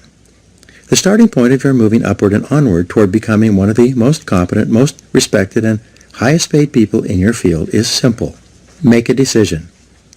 It's said that every major change in your life comes about when your mind collides with a new idea, and then you make a decision to do something different. You make a decision to complete your education, upgrade your skills, or get into a good college. You make a decision to start a new business. You make a decision to take a particular job or start a particular career. You make a decision to invest your money in a particular way. And especially, you make a decision to be the best in your field. Many people say that they would like to be happy, healthy, thin, and rich. But, as discussed in Chapter 4, wishing and hoping is not enough. You have to make a firm, unequivocal decision that you are going to pay any price and go any distance in order to achieve the goals you have set for yourself. You have to make that decision and then burn your mental bridges behind you. From that moment on, you resolve to continue working on yourself and your craft until you reach the top 20% or beyond. Follow the leaders, not the followers. When you decide to be one of the best people in your field, look around you and identify the people who are already at the top. What characteristics do they have in common? How do they plan and organize their days? How do they dress? How do they walk, talk, and behave with other people? What books do they read? How do they spend their spare time? Who do they associate with? What courses have they taken? What audio programs do they listen to in their cars? These are just a few of the questions you should ask in order to find out what successful people are doing that you might also need to do. After all, you can't hit a target that you can't see. Your selection of the right role models can have an enormous impact on your future. Dr. David McClelland of Harvard, and author of The Achieving Society, concluded that your choice of a reference group can determine as much as 95% of your success and achievement in life. Your reference group is made up of the people who you feel are just like me. Your natural tendency is to adopt the attitudes, styles of dress, opinions, and lifestyles of the people with whom you identify and associate most of the time. Fly with the eagles. Some years ago, one of my seminar participants told me his story. Bob Barton said he had started off in his 20s in a large company with about 32 salespeople in his branch. It was his first real job, and he was starting at the bottom. Because he was new, he hung around with the other junior salespeople. As they say, birds of a feather flock together. After a month or two, Bob noticed that the top salespeople in the office also associated with each other. They did not spend time with the junior salespeople. They also spent their time differently. When Bob got into work in the morning, the top salespeople were already there, planning their days and working on the telephone and making appointments. Bob also noticed that the junior salespeople would come in later, drink coffee, read the newspaper, and make excuses for not making sales calls. Bob decided that he was going to pattern himself after the top salespeople in the office. He looked at the way they dressed and groomed, and he resolved to dress and groom the way they did. Each morning he would stand in front of his mirror and ask himself, "Do I look like one of the top salespeople in my office?" If the answer was no, he would go back and change his clothes until he felt that he looked as good as the best people. He began to come into the office and organize his day before 8:30 a.m. so that he was ready to make calls as soon as his customers were available to see him. One day, Bob asked one of the top salespeople if he could recommend a book or audio program that would help him. It turns out that top people are always willing to help other people improve. When he got the recommendation, Bob immediately went out and got the book and sent away for the audio program. He read the book and listened to the program, and then reported back to the top salesman. The top salesman gave him some more advice on things to read and listen to, all of which Bob followed. Bob asked another salesperson how he planned his day, and that salesperson showed him his time management system. So Bob began to plan and organize his day the way the top salespeople did it. By using these top salespeople as his role models and emulating them whenever possible, Bob started to make more appointments, see more prospects, and make more sales. Within 6 months, he was one of the top salespeople in the office as well. By that time, the top salespeople had invited him for coffee and lunch, and he became one of them rather than one of the junior people. The next year, Bob went to the National Sales Conference, where he met a lot of the top people from around the country. He deliberately sought them out and asked for their advice. What books would they suggest? What audio programs would they recommend? What seminars had they attended? What strategies did they find that were the most effective in building their sales business? Bob did something that very few people do. When he received advice, he followed it. He immediately took action on the advice and then reported back to the people who had given it to him. Within 4 years, Bob became one of the top salespeople in the country. His friends and associates were the other top salespeople in his branch and in the other branches. His income had increased several times. He wore beautiful clothes, drove a new car, lived in a lovely home, and had a wonderful wife. And he said that it all came about as a result of asking top salespeople for their input and then following that input and applying it to his sales activities. But here's the kicker. Over and over, the top people, the ones who had been winning the sales awards year after year, told Bob the same thing. He was the first person who had ever come up to them and asked them for advice. No one else had ever sought them out and asked them why they were so successful. The answers have all been found. Here's a great discovery. All the answers have been found. All the routes to success have been discovered. Everything you need to learn to move to the top of your field has already been learned by hundreds and even thousands of other people. And if you ask them for advice, they will give it to you. Successful people will have their phone calls held, cancel other appointments, and put their work aside to help other people to be successful. But you must ask, and then you must follow their advice once they give it to you. If you can't ask them directly, read their books and attend their talks and seminars. Listen to audio programs created by successful people. Sometimes you can send them emails and ask for advice. Learn from the best. Set high income as a goal. If your goal is to be in the top 20% of moneymakers in your field, the first thing you need to do is to find out what the people in the top 20% are earning today. This information is available. Just ask around. Check industry statistics. Go on to Google. You can find this information if you look for it. Once you know the income target at which you are aiming, write it down as your goal. Make a plan to achieve this level of income and work on it every day. Never stop until you reach it. The secret to high income in business and sales is quite simple. Learn and do. Like jacking up a car, you improve one notch at a time. Each time you learn and practice a new skill, you ratchet up your earning ability, and it locks in. As long as you keep increasing your earning ability, you keep ratcheting up to a higher level from which you seldom decline. Use the 3% formula to invest in yourself. To guarantee your lifelong success, make a decision today to invest 3% of your income back into yourself. This seems to be the magic number for lifelong learning. According to the American Society for Training and Development, this is the percentage that the most profitable 20% of companies in every industry invest in the training and development of their staff. Decide today to invest 3% of your income into yourself in order to make yourself an appreciating asset, to continually increase your earning ability. If your annual income goal is $50,000, resolve to invest 3% of that amount, or $1,500, back into yourself each year to maintain and upgrade your knowledge and skills. If your income goal is $100,000, resolve to invest $3,000 per year back into yourself to assure that you reach that level of income. The payoff is extraordinary. I was giving a seminar in Detroit a couple of years ago when a young man about 30 years old came up to me at the break. He told me that he had first come to my seminar and heard my 3% rule about 10 years ago. At that time, he had dropped out of college, was living at home, driving an old car, and earning about $20,000 a year as an office-to-office salesman.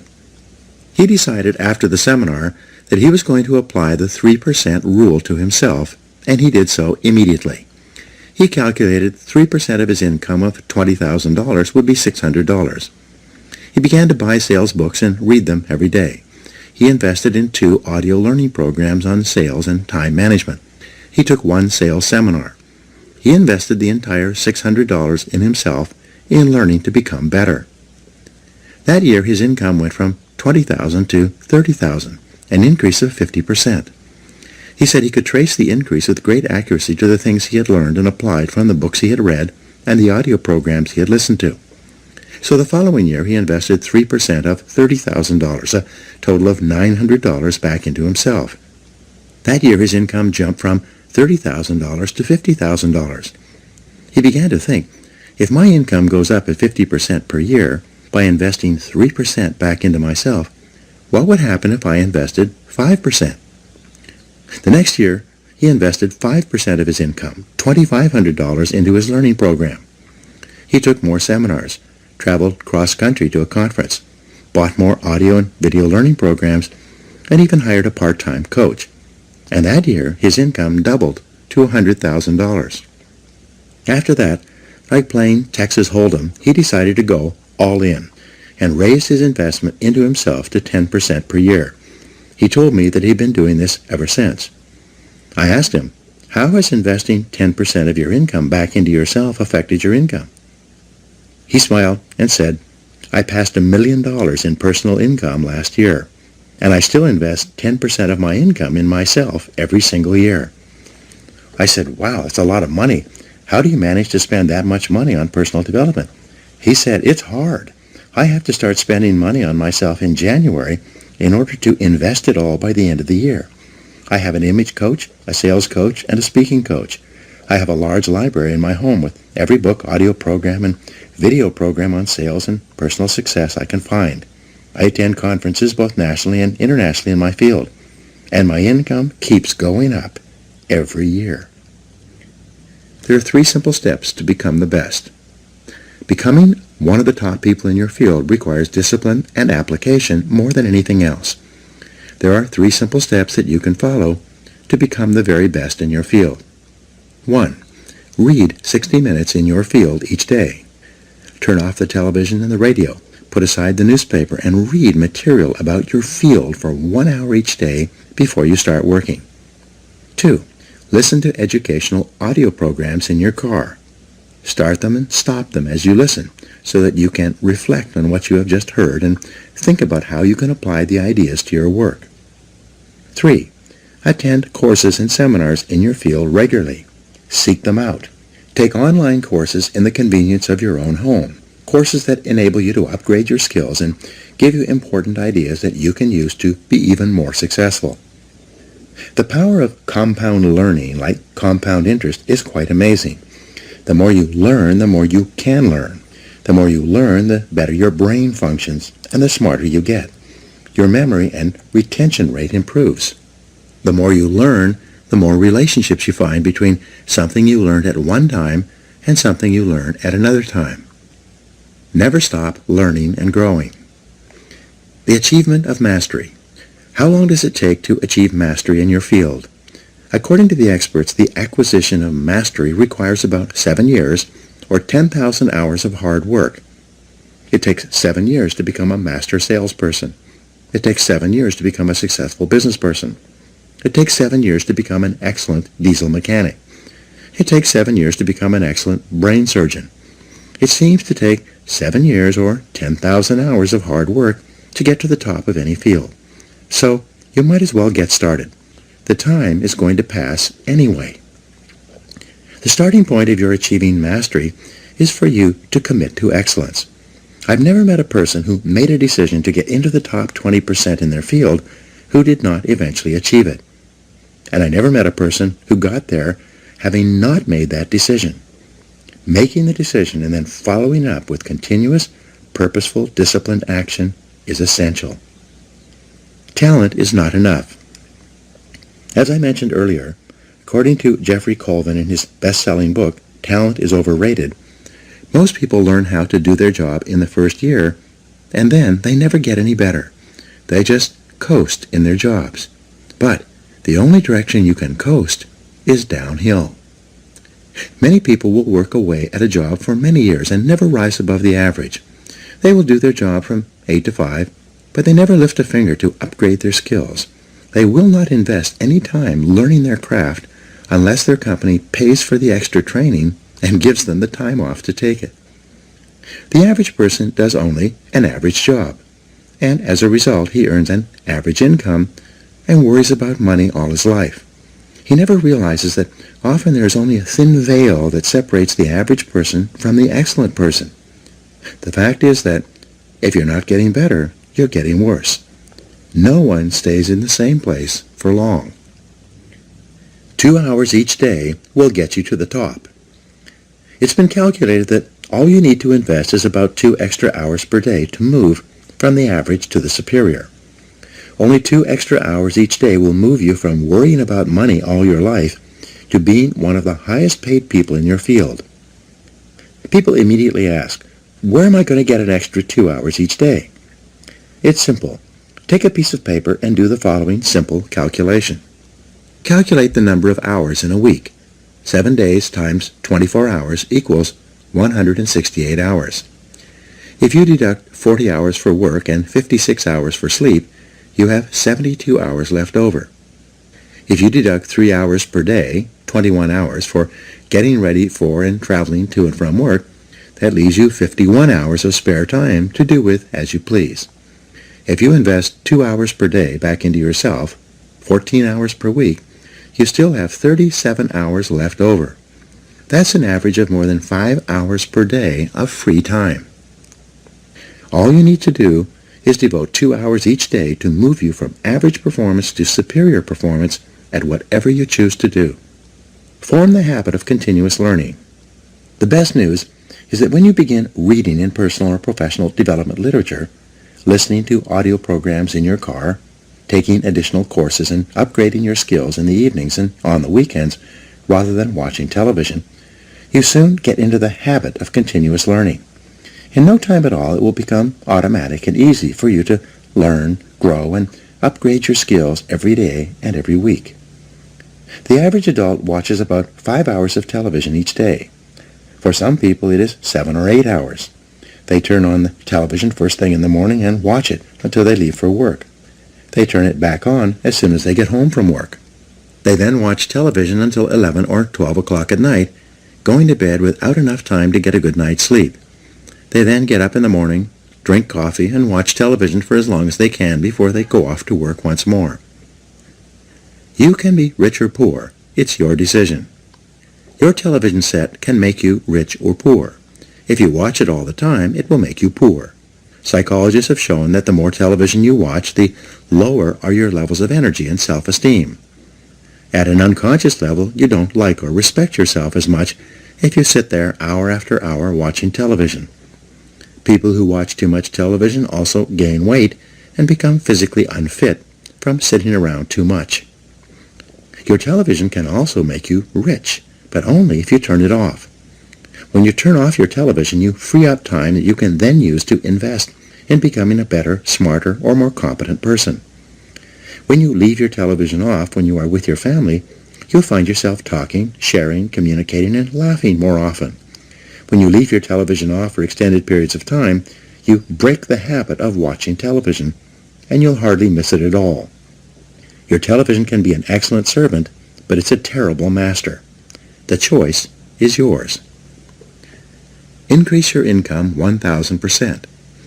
There is a simple 7-step formula you can use in order to increase your productivity, performance, and output and income by 1,000% over the next 10 years. It works for everyone who tries it. It is simple. First, answer this question. Is it possible for you to increase your overall productivity, performance, and output by 0.1%, which is 1/1000th, in an entire working day?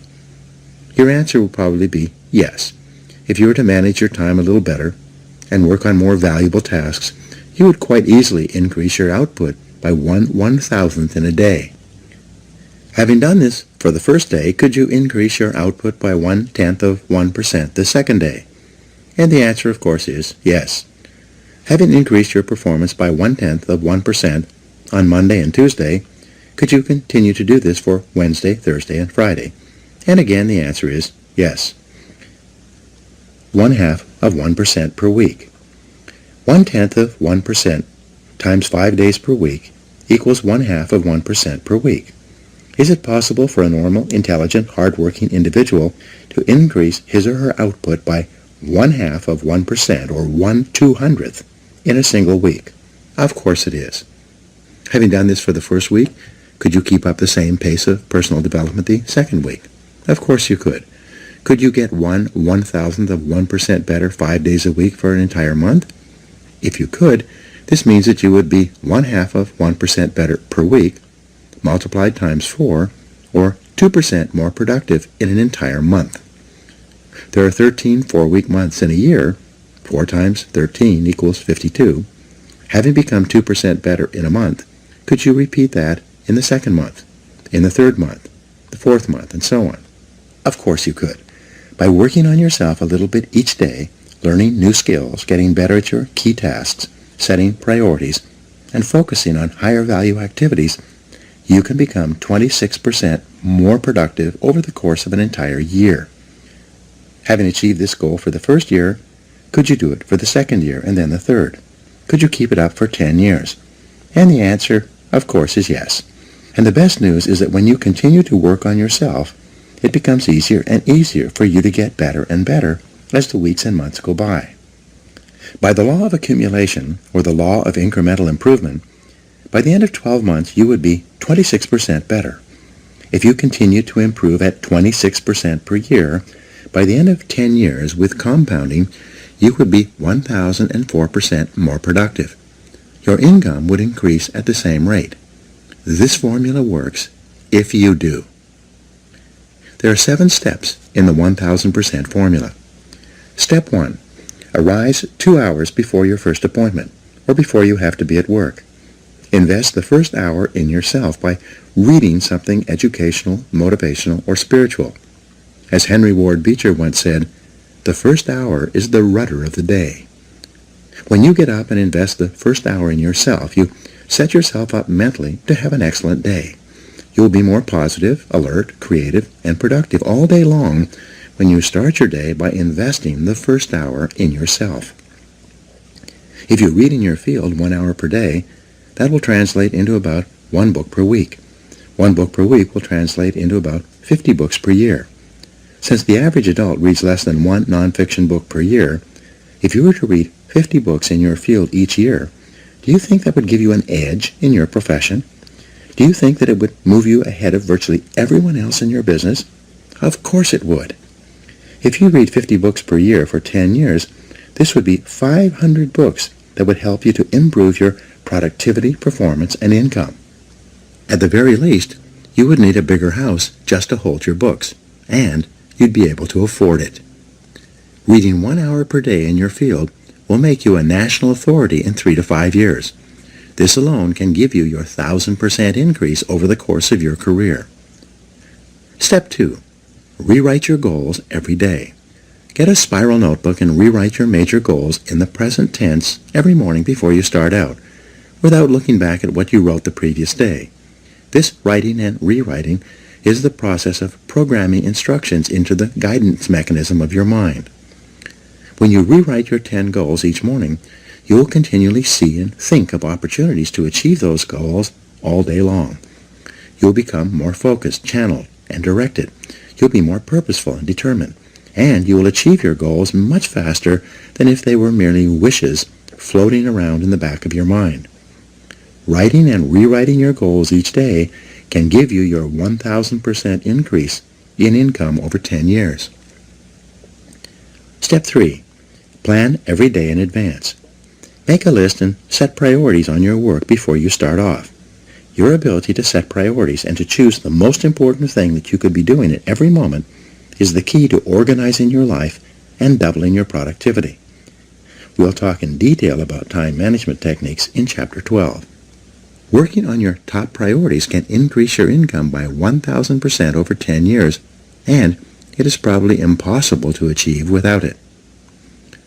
Step 4. Discipline yourself to concentrate single-mindedly on one thing. Choose the most important thing that you can do each day. Then, start on it first thing and work on it until it's 100% complete.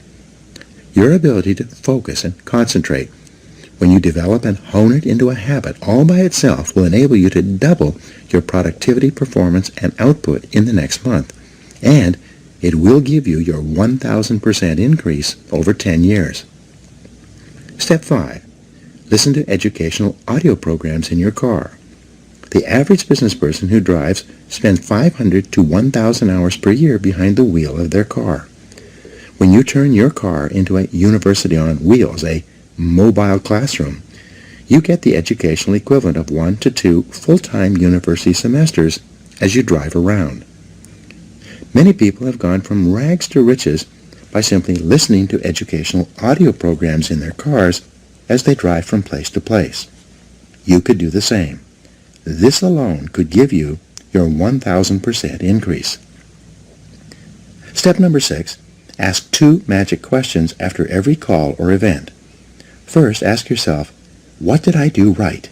Then, ask yourself, what would I do differently? The first question, what did I do right, forces you to think through and recall all the correct things that you did in that last meeting, presentation, or event, even if it was not successful. Write them down. The second question, what would I do differently, forces you to think through all the different ways you could improve your performance in a similar situation. Write these ideas down as well. In both cases, by reviewing your performance, by thinking about what you did right and what you would do differently, you program yourself to perform even better the next time. This is one of the fastest and most powerful exercises in personal growth and development I have ever discovered.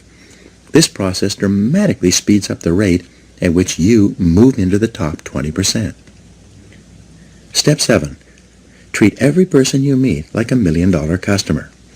Treat each person you meet and work with, both at home and in the office, as though he or she is the most important person in the world. When you treat people as if they are valuable and important, they will return the favor by treating you as if you are valuable and important as well. They will want to be associated with you, work for you, buy from you, and introduce you to their friends. You begin treating people like $1 million customers by starting at home with the members of your family. Remember, they are the most important people in your life. So when you start your day well, first thing in the morning, by making the members of your family feel important and telling them that you love them, you'll be more positive, relaxed, and happier for the rest of the day. Fully 85% of your success will be determined by how much people like and respect you, especially in business and sales. Never miss an opportunity to treat people well. When you practice these 7 steps each day for a month, you will see changes and improvements in your life, work, and income that will astonish you. After a month of regular practice, you'll have formed a new habit of continuous personal improvement that can carry you onward and upward for the rest of your life. Be the best. Lifelong personal development and the commitment to personal excellence requires tremendous dedication, discipline, and willpower. The greatest payoff is that every time you learn and apply something new, your brain releases endorphins, which make you feel happier and more excited about your future. Every time you learn and apply something new, you'll have a greater sense of personal power. Your self-esteem, self-respect, and personal pride will increase. You'll feel very much in control of your earning ability, which is one of the most important parts of your life. In the next chapter, we'll talk about the importance of courage, of overcoming the fears and doubts that hold most people back. It is often the case that we know what we need to do, but we lack the courage to take the risks that accompany trying anything new. Instead, we make excuses for inaction. Now, here are some action exercises that you can do. Number 1, make a decision today to invest in yourself and getting better, as if your future depends on it, because it does. 2, identify the most important skills you have that determine the quality and quantity of results you get at your work, and make a plan to get better in each one. 3, if you could wave a magic wand and become absolutely excellent in any one skill, which one skill would have the greatest impact on your earning ability? Whatever your answer, set that skill as a goal, make a plan, and work on it every day. 4, set excellent performance in your work as a goal, and then determine exactly what you will need to do every day to join the top 20% or better in your field. 5, look ahead 3 to 5 years and determine the new knowledge and skills you will need in order to lead your field in the future. Then start acquiring them today. 6, select the top person in your field, the one you admire most, and use him or her as a role model for your own development. And 7, commit yourself today to lifelong learning, and never let a day go by without getting better in some area.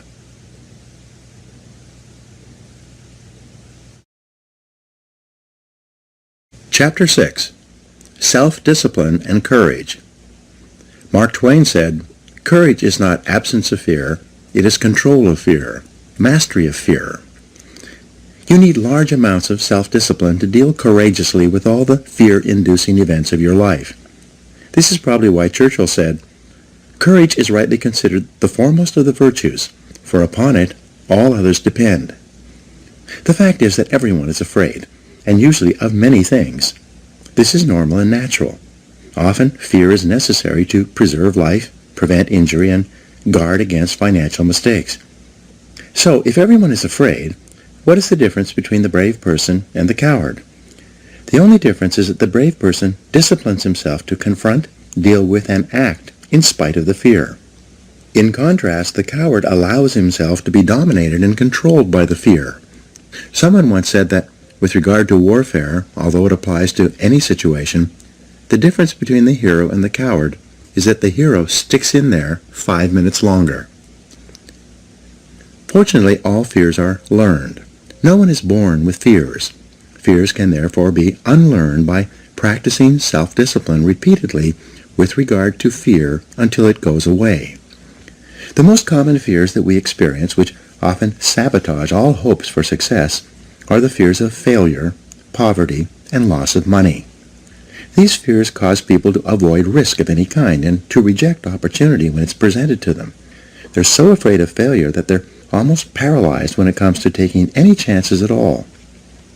There are many other fears that interfere with our happiness.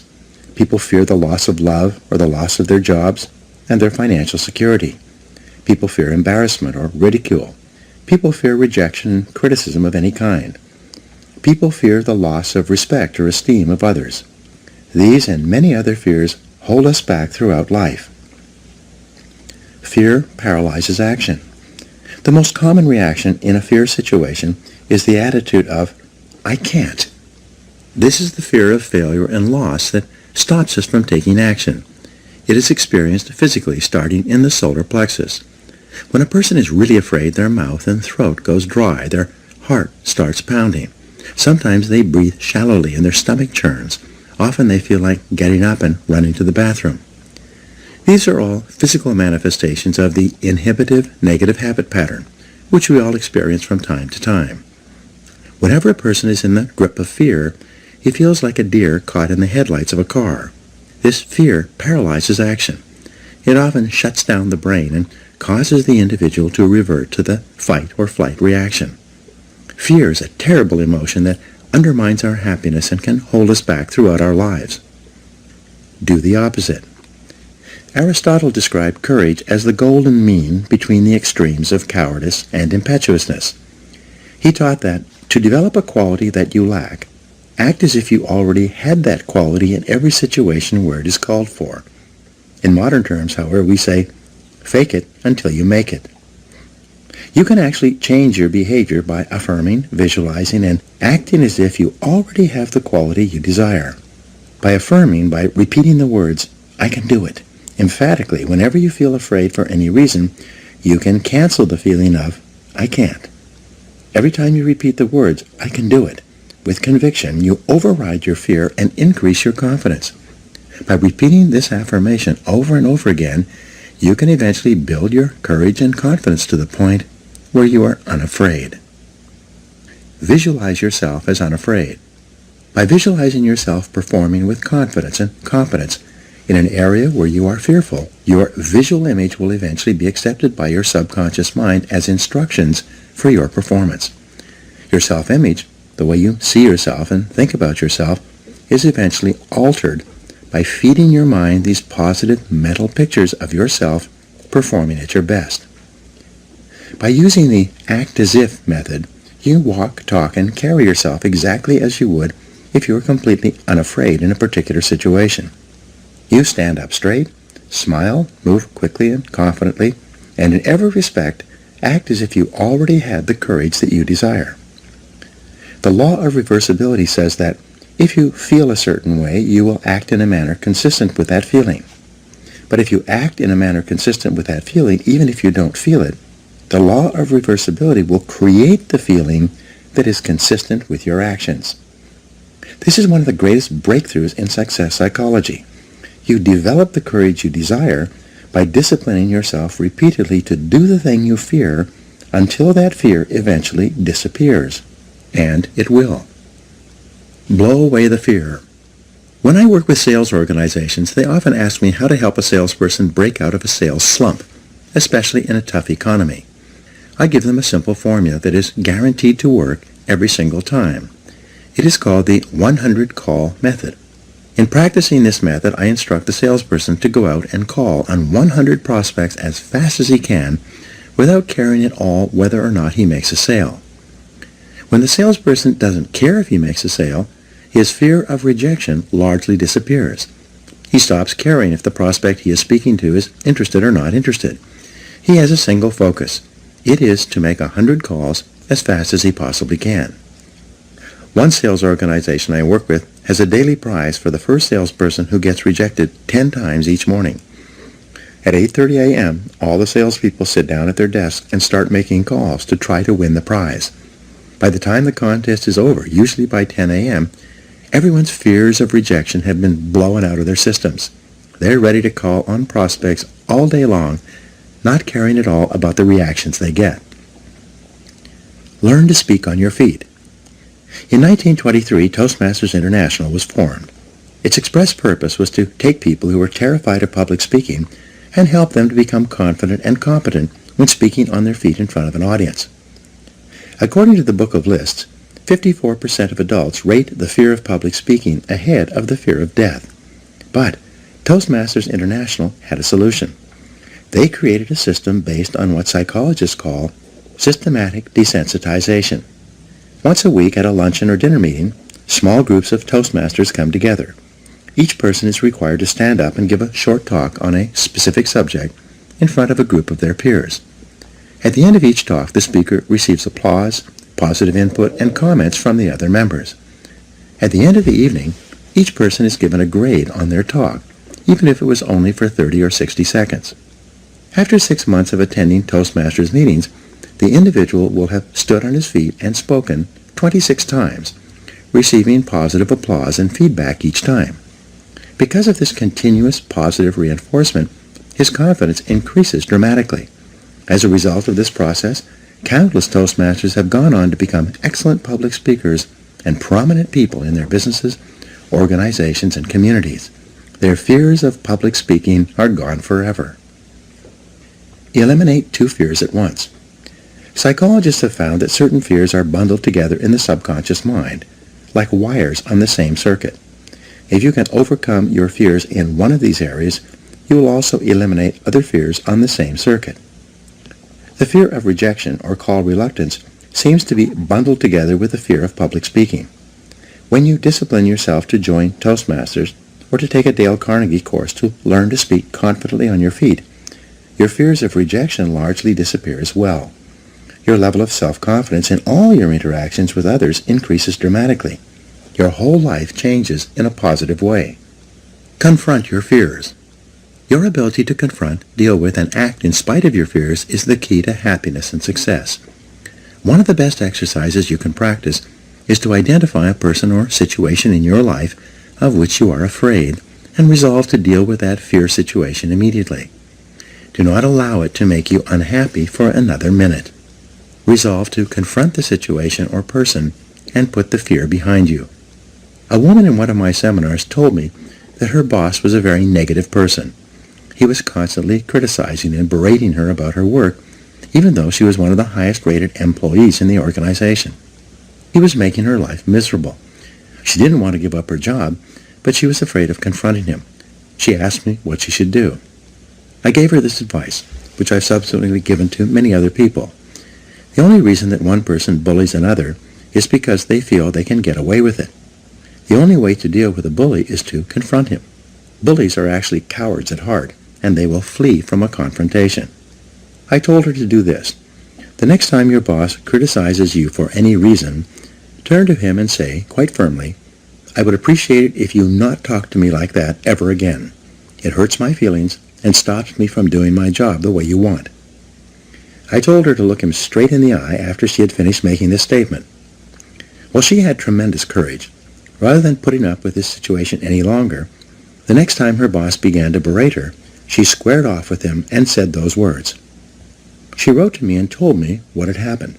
Just as I had predicted, he stopped dead in his tracks. He immediately apologized and mumbled and then quickly went back to his office. He never criticized her again.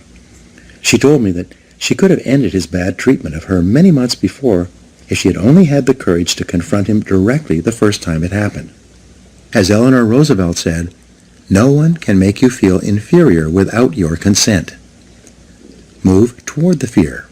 When you identify a fear and discipline yourself to move toward it, it grows smaller and more manageable. What's more, as your fears grow smaller, your confidence grows larger. Soon, your fears lose their control over you. In contrast, when you back away from a fear-inducing situation or person, your fear grows larger and larger. Soon, it dominates your thinking and feeling, preoccupies you during the day, and often keeps you awake at night. Leaders have two types of courage. In leadership, the most common quality is that of vision. Leaders have a clear vision of where they want to take their organizations. Leaders also have a clear vision of where they want to be sometime in the future in their personal lives. The second most common quality of leaders is that of courage. Leaders have the courage to do whatever is necessary to fulfill their vision. They lead from the front and dare to go forward. There are two types of courage that you need. First, you need the courage to launch, to take action, to take a leap of faith. You need the courage to go all in, without any guarantee of success and with a high possibility of failure, at least in the short term. The major feeling that holds most people back is that, in spite of all their best intentions, they don't have the courage to take the first step. The second type of courage that you need is called courageous patience. This is the ability to hang in there and continue working and fighting after you've gone all in and before you have yet seen any results or rewards. Many people can muster up the courage to take action toward a new goal, but when they see no immediate result, they immediately lose heart and pull back to safety and security. They don't have staying power. Deal with the fear directly. The only way to deal with a fear is to address it head on. Remind yourself that denial is not a river in Egypt. The natural tendency of many people is to deny that they have a problem caused by a fear of some kind. They're afraid of confronting it. In turn, it becomes a major source of stress, unhappiness, and psychosomatic illness. Be willing to deal with the situation or person directly. As Shakespeare said, "Take arms against a sea of troubles, and in so doing, end them." The companion of fear is worry. Like twin sisters, fear and worry go around together. Mark Twain once wrote, "I have worried about a lot of things in life, and most of them never happened." It's been estimated that 99% of the things that you worry about never happen. And most of the things that do happen so quickly that you didn't have time to worry about them in the first place. The disaster report. Whenever you're worried about something, fill out a disaster report on the situation. This will destroy your fear and worry almost instantly. This is often called the worry buster. The disaster report has 4 parts. First, define the worry situation clearly. What exactly are you worried about? Very often, when you take the time to be completely clear about the worry situation, a way to resolve that situation becomes immediately evident. Second, identify the worst possible thing that could happen if this worry situation were to take place. Would you lose your job? Would you lose your relationship? Would you lose your money? What's the worst thing that could possibly happen? Be clear about this.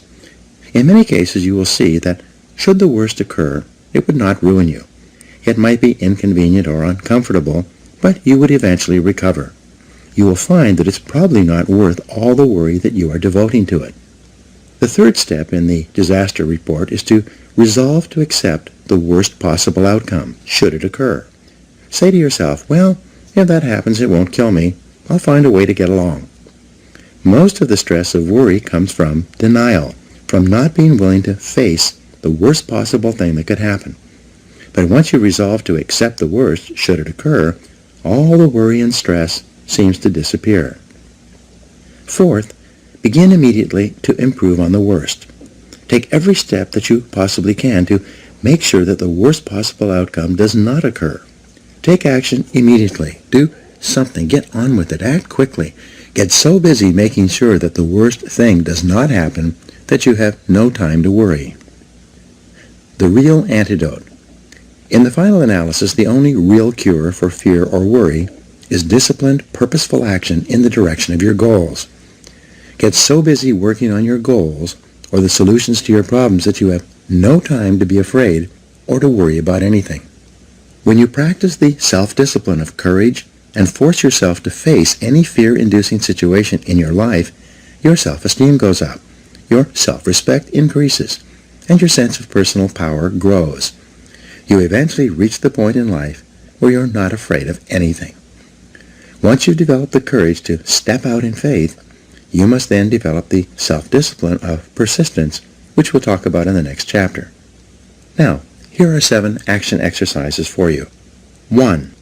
Identify your 3 biggest fears in life right now. What are they? 2. Determine what you would do in each of these situations if you were guaranteed of complete success. What actions would you take? 3. What have you always wanted to do but been afraid to attempt? What would you do differently if you were guaranteed of success? 4. In what 3 areas of life and work do you most experience the fears of failure and loss? What steps could you take immediately to confront and eliminate those fears? 5. In what 3 areas of life do you most experience the fears of criticism, rejection, or embarrassment? How could you confront these fears and overcome them? 6. What one great goal would you set for yourself if you knew you could not fail? And 7. What would you do differently in life if you had $20 million in the bank but only 10 years left to live?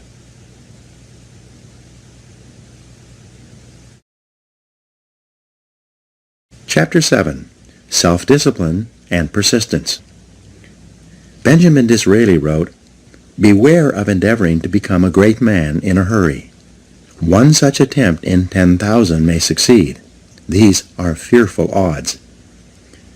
Persistence is self-discipline in action. Your ability to persist in the face of all setbacks and temporary failures is essential to success in life. Napoleon Hill said, "Persistence is to the character of man as carbon is to steel." The primary reason for success is persistence, and likewise the primary reason for failure is lack of persistence or quitting too soon. There's a direct link between self-discipline and self-esteem. Each time you discipline yourself to do what you should do, when you should do it, whether you feel like it or not, your self-esteem increases. This is why there is a direct relationship between self-esteem and persistence. Each time you persist and force yourself to continue on, even when you feel like quitting, your self-esteem goes up. Each act of self-discipline strengthens every other act of self-discipline. Every act of persistence strengthens every other act of persistence.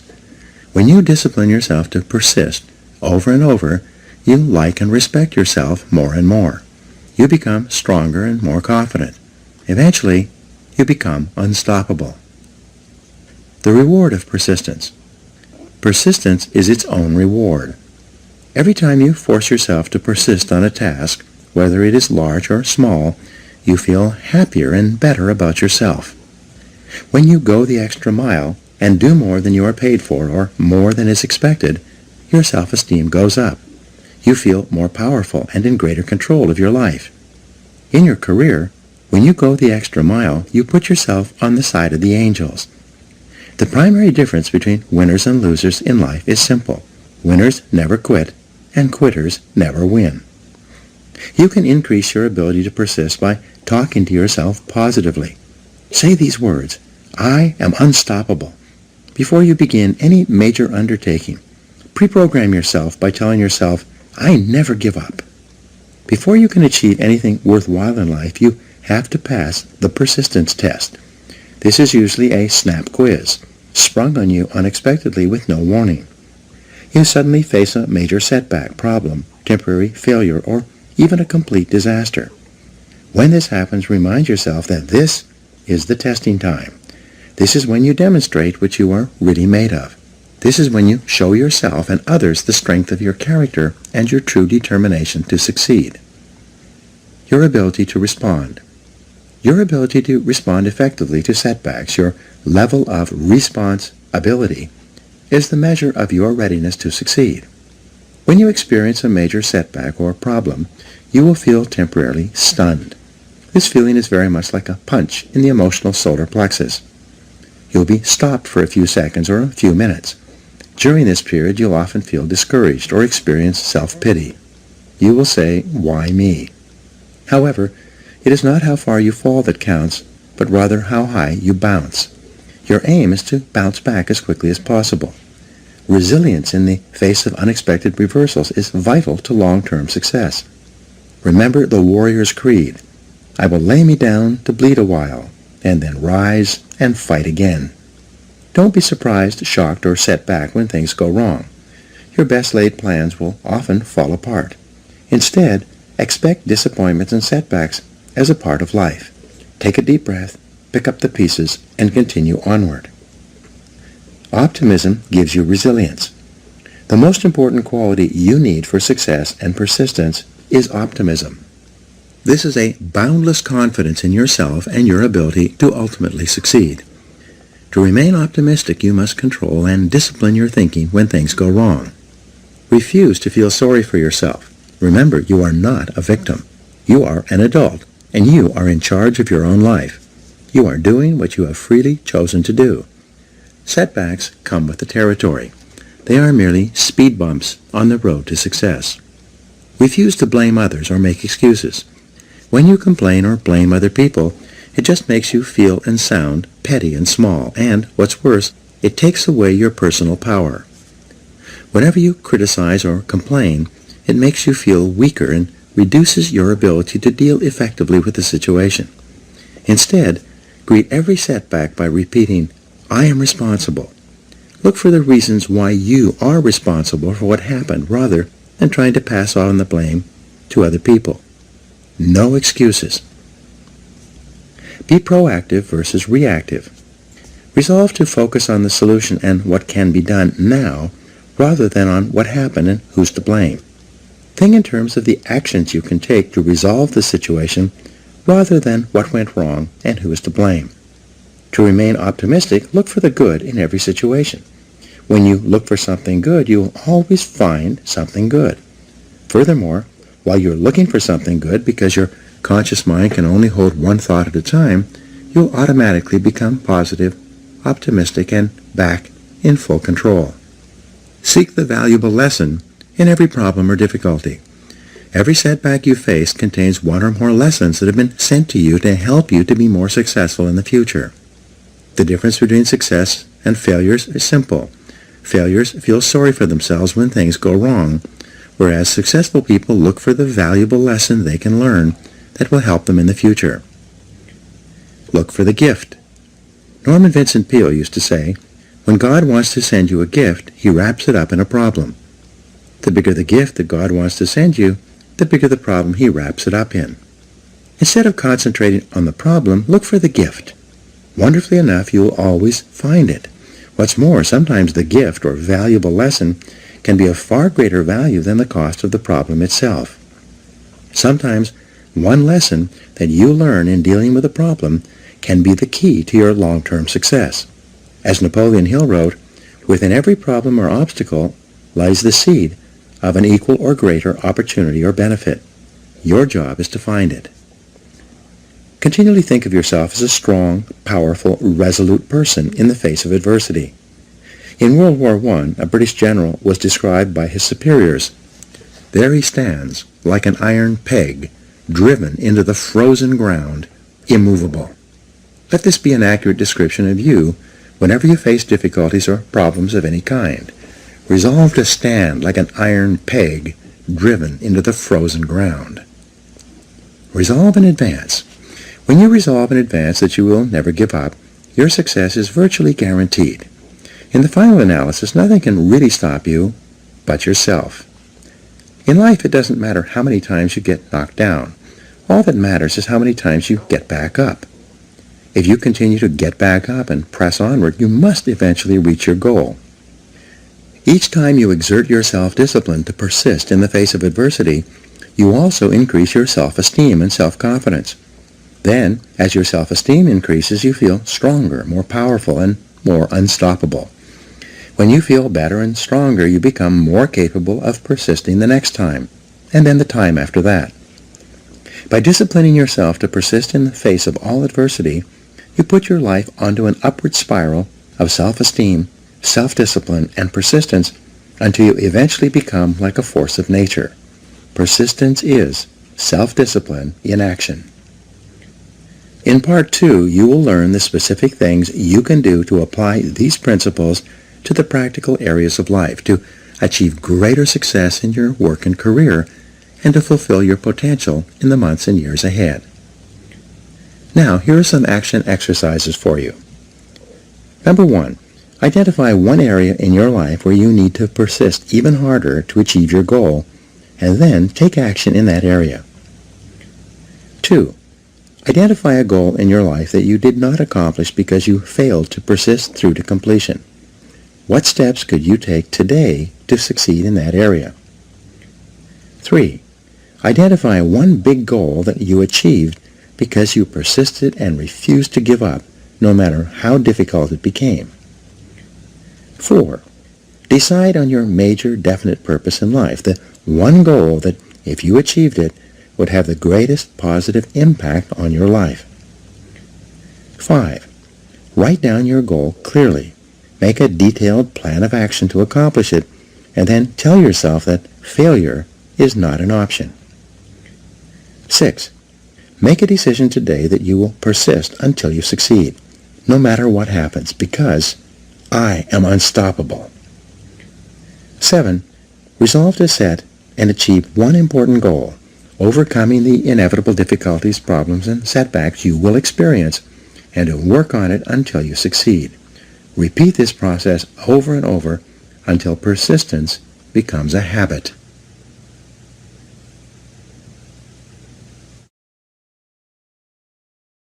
Part 2. Self-discipline in business, sales, and finances.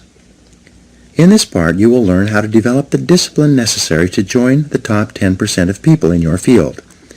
You'll learn how to increase your productivity, performance, output, and results.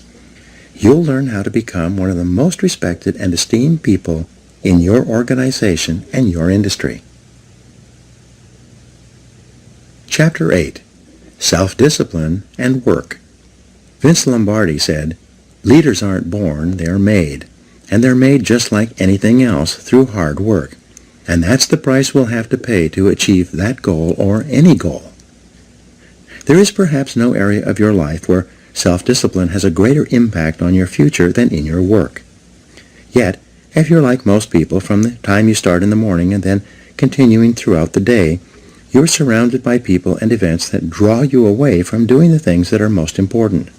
However, it is through doing your most important tasks that you move onward and upward, quickly and dependably in your career.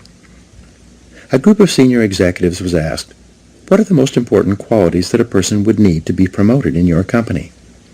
Of these executives, 85% agreed that the most important qualities are 1. The ability to set priorities and work on high-value tasks, and 2.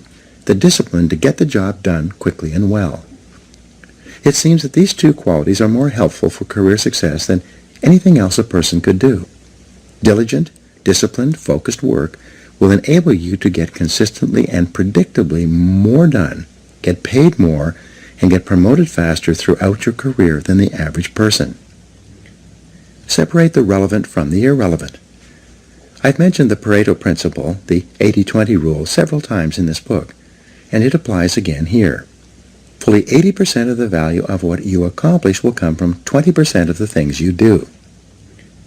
Your job, then, is to identify those top 20% of your tasks and then concentrate single-mindedly on doing them quickly and well. Chapter 13 discusses time management in detail, but for now, let's take a look at the flip side of good time management, poor time management. According to Robert Half International, the average employee wastes about 50% of his or her time on non-work-related activities. 37% of work time is wasted on idle conversation on personal subjects with coworkers, conversations that have nothing whatever to do with the job at hand. The other 13% of wasted time is consumed by coming in late or leaving early, by long lunches and coffee breaks, by surfing the internet, reading the newspaper, or conducting personal business during the day. Even worse, when people who waste a lot of time actually settle down and get to work, they spend too much time on low-value tasks and activities. As a result, they get very little done, which then causes them to feel that they are under continual pressure to get caught up. Unfortunately, when you waste time at work, your work does not go away. It continually builds like an avalanche overhang. Deadlines come closer and closer. Stress mounts up until you finally force yourself to do the job, usually at the last minute, and then you often make expensive mistakes. Develop an excellent reputation. There is nothing that will bring you to the attention of people who can help you faster than for you to develop a reputation for hard, disciplined work every hour of every day. Average employees increase their income at only about 3% per year, which is just about the rate of inflation or cost of living increases. In other words, if you're an average employee, you're not really making any more money from year to year. Rather, you're just keeping up with your expenses. But the top 20% in most fields increase their income anywhere from 10 to 25% per year, which is also compounded year after year. The top 20% of people at work earn 80% of the money. The bottom 80% of employees have no choice but to share the 20% of the money that is left over. They must scramble for the crumbs that fall off the tables of the highly productive people in their fields. You can double your income. When I say to people in my seminars that you should set a goal to double your income in the months and years ahead, people react in different ways. Often at the break, someone will come up to me and say, "You don't understand my company. There's no way that I could double my income at my current company. They simply would not pay me that amount of money." Having heard this before, I then ask them the critical question: is there anyone at your company who earns twice as much as you do? The person that I'm talking to will always agree that, yes, there are people in my company who earn 2 or 3 times as much as I do. I then make the key point. So your company is quite willing to pay some people twice as much as they pay you. They're just not willing to pay you twice as much. Why is that? Then suddenly the light goes on. The individual realizes that it is not the company that is not willing to pay the money. It is the individual who is not contributing enough to be worth that additional money. The responsibility is his, not the company's. The law of 3 helps you to prioritize. When we coach entrepreneurs, executives, and business owners, we take them through an exercise that is designed to help them double their productivity, performance, and output within 12 months, sometimes even within 30 days. It's simple. Here's how it works. First, make a list of all the things that you do in a week or a month from the time you start work on Monday morning through to the end of the week. Write down everything, both small and large, including checking your email and returning phone calls. Then review this list and ask this key question. If I could only do one thing on this list all day long, which one task or activity contributes the most value to my company? As you go over your list, the correct answer will probably jump out at you. Whatever it is, put a circle around it. Then ask the second question. If I could only do 2 things on this list all day long, which would be the second task or activity? Review your list again and identify your second most important task in terms of contribution to your company. Finally, ask the question once more. If I could only do 3 things on this list all day long, what would be the third item? We call this the law of 3. The law of 3 says that there are 3 primary things that you do that contribute 90% or more of your value to your company or organization. Your job is to identify those 3 critical tasks and then discipline yourself to do them all day long. All of your other minor tasks will be support tasks, complementary tasks, enjoyable tasks, or useless tasks. They will be little things that you've gotten into the habit of doing as a way of unconsciously avoiding the big, difficult, important tasks that can make a tremendous difference in your work and career. Calculate your hourly rate. Another way for you to double your income is for you to use the hourly rate method of calculating your personal value and your time allocation. First, Determine the amount that you earn each hour. You do this by dividing your annual income by the number 2,000, which is roughly the number of hours that an entrepreneur or executive works each year in our society. 40 hours a week times 50 weeks a year. For example, if you earn $50,000 a year divided by 2,000, your hourly rate would be $25. If you earn $100,000 per year divided by 2,000, your hourly rate would be $50. Whatever it is, from that moment onward, resolve to do only those things that pay you your hourly rate or better. Refuse to do those things that someone else can do at a lower hourly rate than you. Do not waste your time doing things of low value or no value while your other important tasks are building up. Get on the same page about what work is most important. Once you have made a list of all the results you feel you have been hired to accomplish, and you have determined your 3 most important things that you do to justify your hourly rate, take your list of key activities to your boss and have your boss organize your job based on his or her priorities. You need to do this because you must be sure. Benjamin Trigo, co-founder of the Kepner-Trigo consulting firm and author of The Rational Manager, once said, "The very worst use of time is to do very well what need not be done at all." Yet it is amazing how many people are working hard on tasks that are of little or no value to their bosses. No matter how well you do an unimportant task, it doesn't help you. Even worse, working on low-value tasks keep you from working on the most important things you could be doing. Hard work on the wrong job can actually sabotage your career. The happiest days you will have at work will be when you are working on those tasks that your boss considers to be the most important. The unhappiest days at work will be when you and your boss are at cross purposes and not getting along, primarily because you are not completing the jobs that are most important to him and to his career. Your goal is to be paid more and promoted faster. Your goal is to become one of the most valuable and highest paid people in your field. Your job is first to make yourself valuable and then to make yourself indispensable to your company. This requires first and foremost that you are always working on those tasks your boss considers most important. Work all the time you work. The key to doubling your productivity and output, and eventually your income, is to really work all the time you're at work. Simply put, when you work, work. Don't waste time. Don't delay. Don't chat with coworkers or sit around drinking coffee. Don't read the newspaper or surf the internet. When you come into work in the morning, put your head down and then work all day long.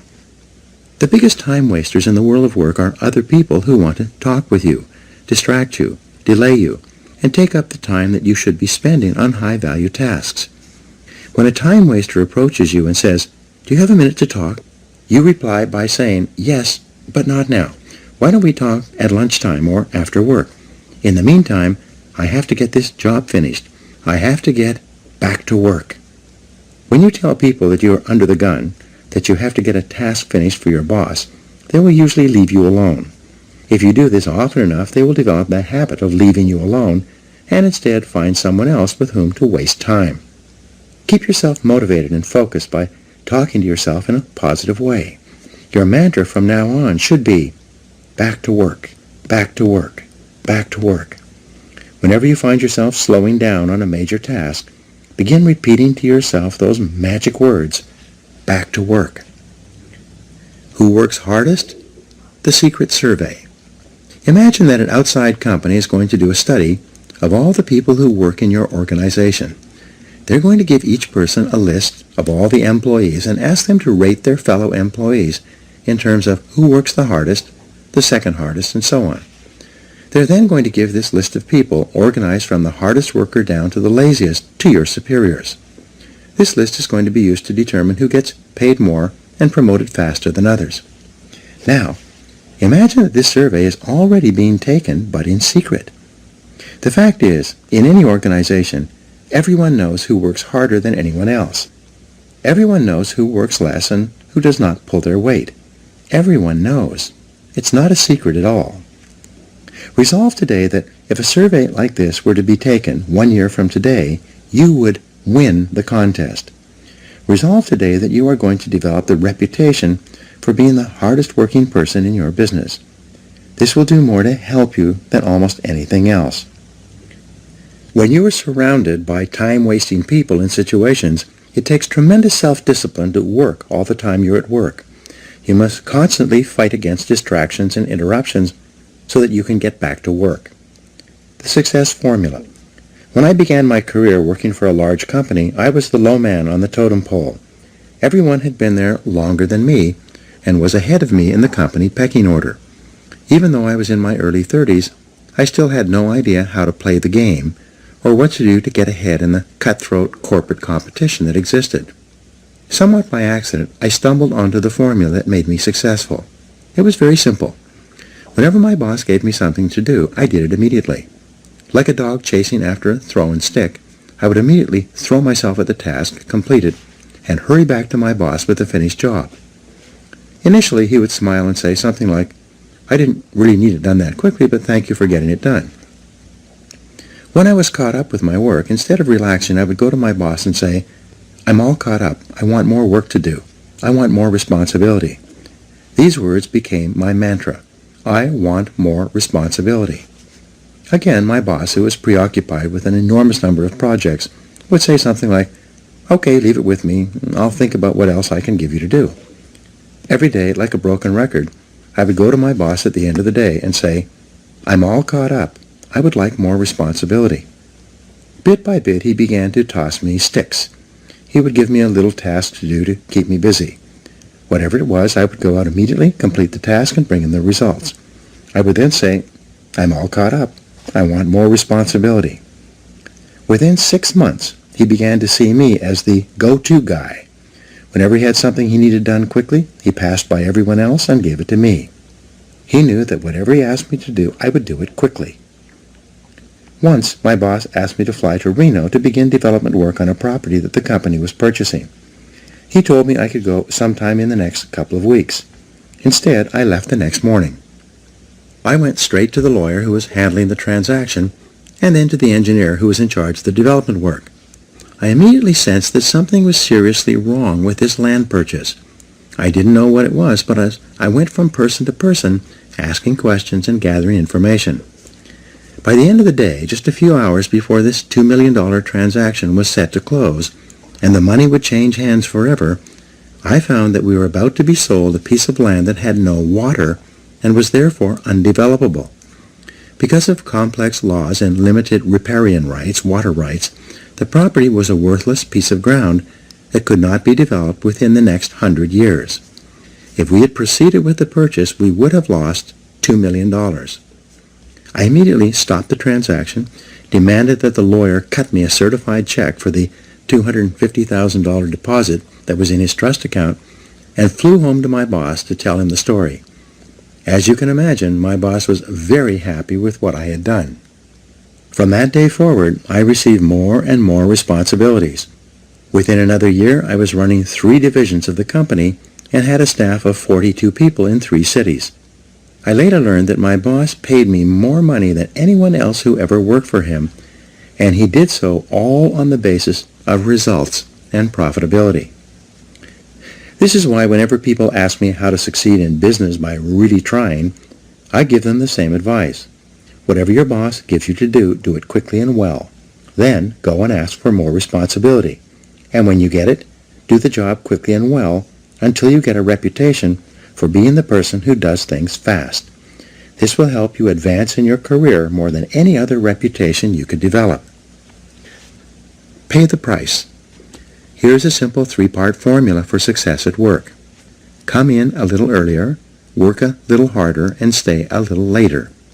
This will move you so far ahead of your competitors that they will never catch up. Come into work 1 hour earlier, before anyone else arrives. Use that time to plan and organize your day and get started on your most important tasks. Make sure that whatever time your boss comes to work, you are always there working before he arrives. Second, work a little harder. Don't waste time. Don't chat with coworkers. Work through lunchtime so that you can get on top and stay on top of your main tasks and responsibilities. Third, work 1 hour later than your coworkers. If they leave at 5 o'clock, you leave at 6. Use that extra time to complete your important tasks and get yourself organized for the following day. When you come in 1 hour earlier, work through lunch, and work 1 hour later, you add 3 full productive hours to your day. Because there are no interruptions when you work during these time periods, you'll actually accomplish 2 or 3 times as much as you would during your other work hours when you're constantly interrupted by other people and telephone calls. In fact, you can double or even triple your productivity, performance, and output by simply adding these 3 hours to your workday. The good news is that by coming in earlier and leaving later, you don't lose anything. You merely avoid the traffic tie-ups and slowdowns that most people suffer through on their ways to and from work. The 40-plus formula. To succeed faster at work, use the 40-plus formula. This formula says that you can tell where you're going to be 5 years from now by looking at the number of hours that you put in today in excess of 40 hours per week. If all you do is put in the regular 40 hours that everyone else puts in, all you will do is survive. Your annual increases will be 3 or 4%. You will have a job, but your income increases will go up at the same rate as everyone else. It is when you begin to put in more than 40 hours that you give yourself an advantage over most of the other people in your company and your business. Make it a habit to do more than what you are paid for. Discipline yourself to put in more than you take out. Every hour that you work over 40 hours a week is an investment in your future success. The highest paid people in America in every field work 50 to 60 hours per week. The average self-made millionaire works 59 hours per week. This is equal to 5 12-hour days or 6 10-hour days. Most successful people at the beginning of their careers worked 6 days a week, sometimes 7. Moreover, they worked all the time they were at work. They didn't waste time. They realized that in order to reap a great harvest later in their career, they had to sow a lot of seeds in the springtime of their career. Look the part. Dress for success. Finally, to succeed at work, you need to discipline yourself to look the part. Remember, birds of a feather flock together. When it comes to presentation, this means that people like to promote others who look like them. Your bosses are very sensitive to the appearance of their staff. They like to promote people who they are proud to introduce to their friends and colleagues. Be sure that you dress and groom in such a way that your boss would be proud to take you out for lunch and introduce you to others as a representative of his or her company. Each morning before you go to work, look in the mirror and ask yourself, do I look like one of the top people in my field? If you don't, go back and change, and keep changing until you look like one of the top people in your business. Learn how to dress for success. Read books and articles, or ask others for advice. Look at the most successful people in your business and dress the way they do. Dress for the job 2 levels above your current job. Remember that fully 95% of the first impression you make on other people will be determined by your dress and grooming. Make sure that that first impression and then the second and third impressions are consistent with the message you want to send. Many people work their entire lives without realizing that by putting forward a little extra effort, working a little harder, and focusing on higher value tasks, they could become one of the most valuable people in their organizations. When you discipline yourself to continually increase the value of your contribution to your company, you'll put your career on the fast track and virtually guarantee yourself a wonderful future. In the next chapter, you will learn that your work behaviors naturally determine your ascension to leadership, and you will see how self-discipline is essential to fulfilling your potential as a leader. Now here are some action exercises for you. Number 1, make a decision today that you're going to become one of the top 20% of people in your company and your industry. What should you or could you do differently to achieve that goal? 2, make a list of everything you do in your job and then identify the 3 things that contribute the greatest value to your work and your company. 3, set a new work schedule for yourself and begin to start earlier, work harder, and stay later until it becomes a habit. 4, identify the most important results you're expected to achieve in your job and then work on those results all day long. 5, determine the person who is the best dressed and groomed in your company and then resolve to use him or her as a role model for your own appearance. 6. Decide today that from now on you are going to actually work all the time you're at work, and that you are going to develop the reputation for being the hardest working person in your company. And 7. Develop a sense of urgency. Resolve to move fast when you're given a job or opportunity. This can change your life.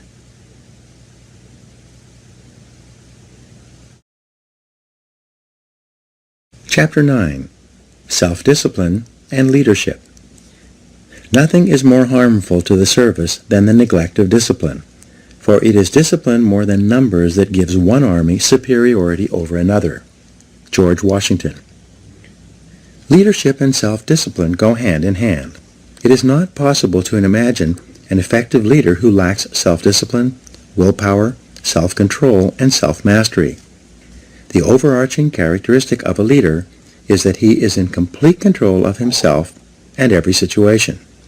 There has seldom been a time in history when leaders were so needed and so much in demand as today.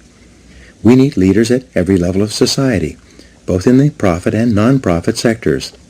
We need leaders in our families, businesses, places of worship, community organizations, and especially politics. We need men and women who take their responsibilities seriously and are willing to step forward to take command of the situation. Fortunately, leadership is learnable. Leaders are developed, usually self-developed, over time through hard work, experience, and training. As Peter Drucker once said, there may be natural-born leaders, but there are so few of them that they make no difference in the great scheme of things. 4 stages of development. In your career in business, you progress through 4 levels of activity and attainment. First, you start off as an employee with limited knowledge and experience. Then, as you grow, learn, and develop the ability to get results, you evolve upward and become a supervisor, with responsibility for the performance and results of other people. As you continue to move up the scale of supervision, improving your ability to get things done through others from directly overseeing the work of employees, you become a manager, someone who assigns work to people with demonstrated competence in certain areas. Managers have a larger view, and this comes with greater responsibilities. As you move up the scale of management, becoming more knowledgeable and effective and getting more and better results from more and different people, you reach the highest level, that of a leader. At this stage, you are responsible for determining what is to be done rather than how it is to be done. It is said that some leaders are made, some are born, and some people have leadership thrust upon them. Leaders emerge or are promoted to deal with a situation requiring leadership ability. In its simplest terms, the role of the leader is to take responsibility for results. The primary reason that people are promoted into increasingly higher levels of leadership is because they demonstrate the ability to get the required results at each level. The ongoing question of the leader is always, what results are expected of me? Clarity is essential. The main reason that some people are not promoted into greater leadership positions, or perhaps they are even fired, is because of failure to execute. They do not do the most important jobs expected of them, nor do they get the results demanded of them. Leaders have vision. The first quality of leadership, based on 3,300 studies of leaders reviewed by James McPherson, is the quality of vision. Leaders have vision. They have the ability to project forward into the future and develop a clear picture of where they want their organizations to go. They then have the ability to share this vision with others and gain others' commitment to make this vision a reality. You become a leader when you accept responsibility for results. You become a leader when you begin to think, act, and talk like a leader. You become a leader when you develop a vision for yourself and for your company, your life, or your area of responsibility. There are hundreds of books written about leadership and the importance of vision, yet they can be boiled down to a single principle. A military leader has a vision of victory from which he never deviates. A business leader has a vision of success for the business based on excellent performance to which he or she is completely committed. A leader is a standard bearer. The leader sets the standard for the organization or the department. It is not possible for anyone in the organization to have a clearer vision or to aspire to a higher standard of excellence than the leader. For this reason, the leader is the role model, the one who sets the tone and the morale for everyone in the organization.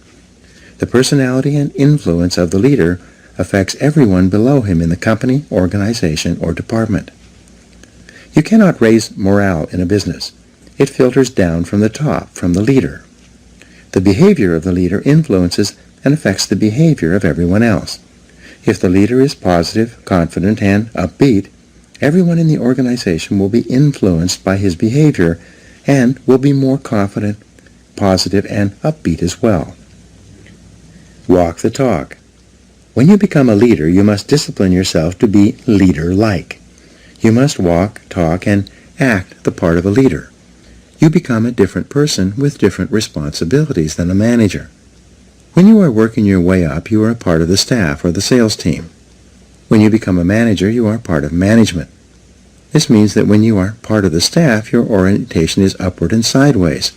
But when you become a leader, your orientation is downward, toward all the people for whom you are responsible. Perhaps the most important behavior of a leader is for you to discipline yourself to be a role model. Imagine that everyone is watching you and patterning everything they do and say based on your behavior. When you become a leader, you no longer have the luxury to let it all hang out. From the time you are promoted into leadership, you have a special responsibility to discipline and control your words and behaviors in such a way so that you bring about the very best possible results for your organization and for other people. Set the standards. The leader sets the standards for the organization's behavior, quality of work, personal organization, time management, and appearance. In excellent organizations, the leader is the person who everyone looks up to and wants to emulate. In most cases, the leader works harder than others in the company. The leader appears to be more committed, more determined, more courageous, more visionary, and more persistent than anyone else. The leader sets a tone that everyone wants to emulate. The leader also sets the standard for how people are treated in the organization. When the leader treats people with courtesy, consideration, and concern, it quickly becomes known that these are the standards to which others must adhere. Set values and principles. In addition to a clear vision for the organization, the leader must have a set of values and organizing principles that guide behavior and decision-making. Everyone must know what the leader and the company stands for and believes in. The job of the leader, then, is to articulate this vision of excellent performance within the constraints of high ethical standards at all times. He or she must walk the talk and live the values and behaviors he or she teaches. The very best standard for a leader is the golden rule: do unto others as you would have them do unto you. For example, when Jack Welch was the president of General Electric, he encouraged managers to treat each employee as if that employee might be promoted over his head sometime in the future, and he might find himself working under the person who is now working below him. This way of thinking assured that managers treated their staff with a high degree of respect and courtesy. 7 Principles of Leadership. To be an effective leader, there are 7 principles you must incorporate into your leadership behavior and activities. 1. Clarity. This is perhaps your most important responsibility. You must be absolutely clear about who you are and what you stand for. You must be absolutely clear about your vision and where you want to lead your people. You must be absolutely clear about the goals and objectives of the organization and how they are to be achieved. Especially, you must be absolutely clear about the values, mission, and purpose of the organization and what it stands for. Everyone around you and below you must know exactly why they are doing what they do and what their company has been formed to accomplish. 2. Competence. As the leader, you must set a standard of excellent performance for the organization as well as for every person and function in the company. Your goal must be for your company to be as good or better than your very best competitor.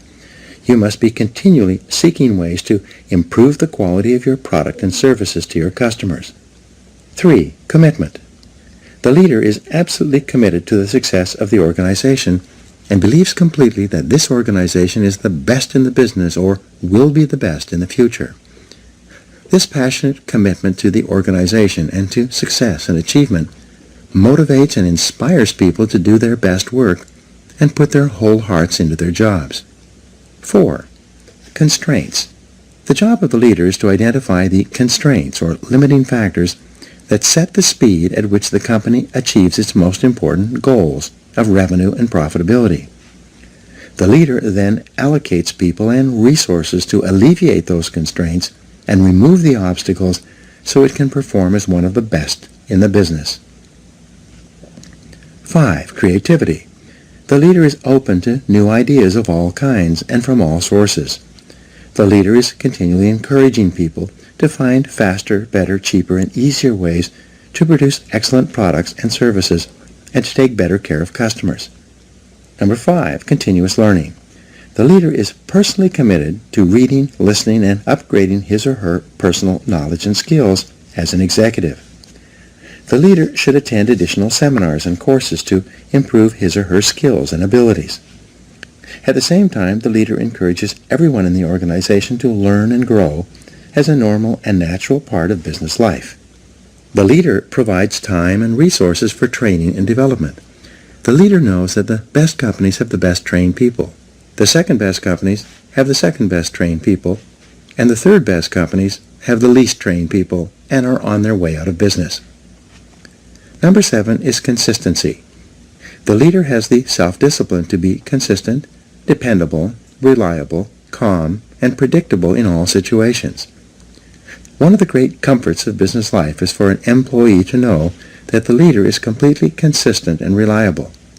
An effective leader does not change from day to day. The leader is not blown in the wind by each new situation or problem or emergency that arises. Instead, the leader is calm, positive, and confident, especially under pressure. The inevitable crisis. The only thing that is inevitable in the life of the leader is the crisis.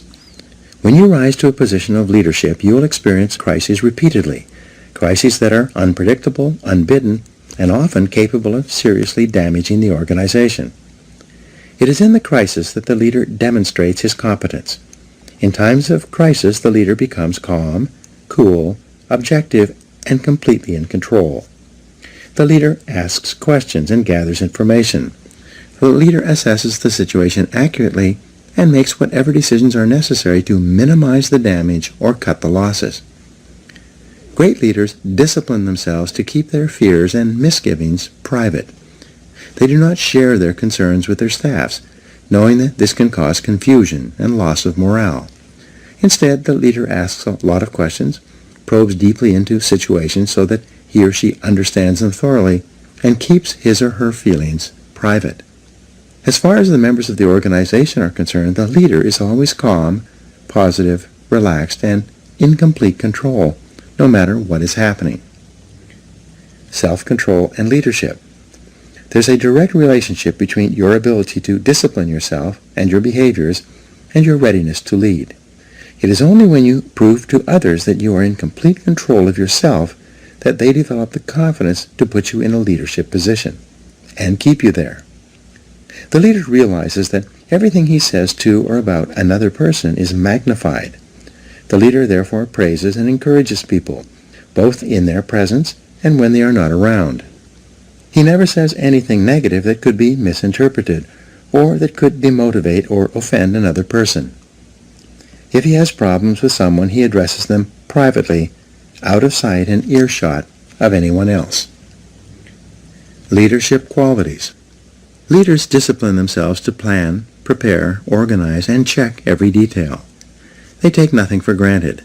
They ask questions to ensure that they have a complete understanding of a situation, problem, or difficulty. Great leaders act as if they own the entire company. They accept a high level of personal responsibility. The leader never complains, makes excuses, or blames others for problems. Leaders are intensely action-oriented. They gather information carefully and they make the decisions that are necessary. They set measures and standards and hold others to them. They insist that the job be done quickly and well. Leaders rise to the top. Leaders rise to the top of an organization as cream rises in milk. When you accept complete responsibility for getting results, concentrate single-mindedly on completing your most important tasks, continually upgrade your knowledge and skills as well as your ability to contribute value to your company, and treat other people with kindness and consideration, you will emerge as a natural leader. As you demonstrate your ability to make an increasingly valuable contribution to your organization, people above, below, and on both sides of you will want you to be promoted into leadership and will support you when you reach that position. One of your primary aims in life is to walk, talk, act, speak, and treat others as a leader would. Eventually, your position will be equal to your performance. In the next chapter, you will learn how to develop and practice the disciplines necessary to be more successful in your business life and activities. Now here are 7 action exercises that come from this chapter. 1. Ask yourself, what results are expected of me? And then, concentrate single-mindedly on getting those results every day. 2. See yourself as the leader of your organization and ask yourself, what kind of a company would this company be if everyone in it were just like me? Number 3, create a clear, exciting vision for yourself and your organization based on success and excellent performance. Number 4, identify the most important people in your business world and determine how you will have to behave toward them to get them to perform at their best. Number 5, resolve in advance that when the inevitable crisis occurs, you will respond in a calm, controlled, and intelligent manner. Number 6, clarify the exact values and principles you believe in and stand for, and then share them with the people around you. And number 7, treat each person around you as if they are competent, valuable, and important. This is the key to gaining the loyalty and commitment that you require as a leader.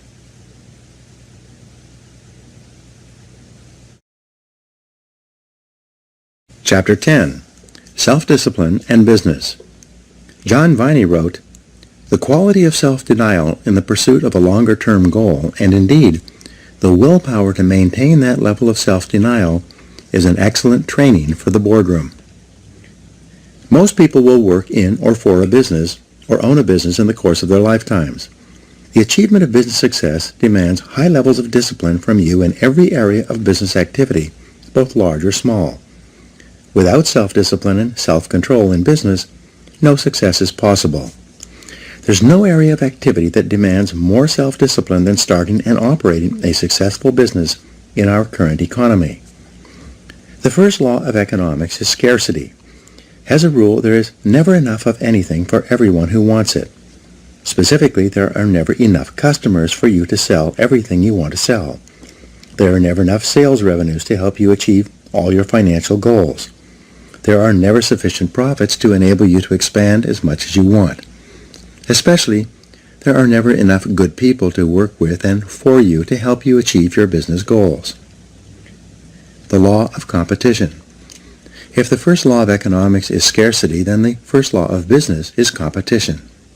It requires tremendous focus and discipline to do the things necessary to attract the scarce money of customers toward purchasing your product or service. To not only survive but also thrive, you must compete continually against all other uses of the same amount of money that you want to charge for what you sell. The first discipline of business success is that you offer a product or service that people want, need, and will pay for at a price they will accept, a price that is competitive with every other business that wants the same customer dollar.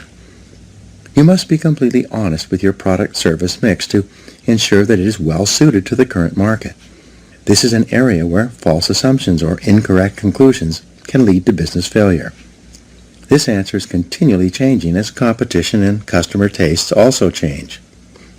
The customer is always right. Every week I speak to business people who are unhappy with their levels of sales and profitability. They insist that their product or service is excellent and that people should be buying from them in a much larger quantity.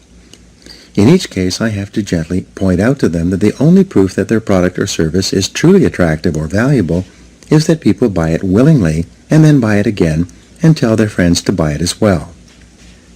According to the experts, fully 70% of your business decisions will turn out to be wrong in the fullness of time. This is the average. When you're a new business person or starting a new business, you'll be wrong even more often than this. It's not unusual for an entrepreneur to be wrong 90% of the time in the beginning of his or her career. It requires tremendous self-discipline and character to face the possibility that you could be wrong in your most cherished assumptions and beliefs.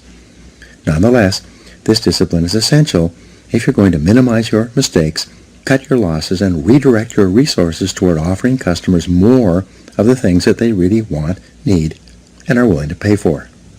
All business investment and business startups require a high level of optimism. You must believe in the future possibilities of your business along with your new products and services. You must have so much confidence in their marketability that you're willing to undertake financial risk and invest many hours, weeks, and even years to achieve your business goals, and you must do all of this with no real guarantee of success. At the same time, you need discipline to curb your confidence, to remain objective and realistic. Overconfidence in business can lead to business mistakes, financial losses, and even bankruptcy. You must be better. Because of the aggressive and determined nature of your competition, in order to simply survive, you must discipline yourself to be equal to or better than your competitors. After all, your competitors get out of bed every morning thinking about how they can put you out of business. They want to take away your customers and your sales. They want to get your profits. They want as much of your business as they can possibly get. To increase your probabilities of success against such competition, you must make every effort to outthink them. When you start a business or a new venture within a business, you require the discipline to do your homework thoroughly in advance. You create a complete business plan before you start operations, and you continue to update it and revise it every year thereafter. The discipline of advanced planning can spell the difference between success and failure. Challenge your assumptions. Most business ideas do not work, at least in their original form.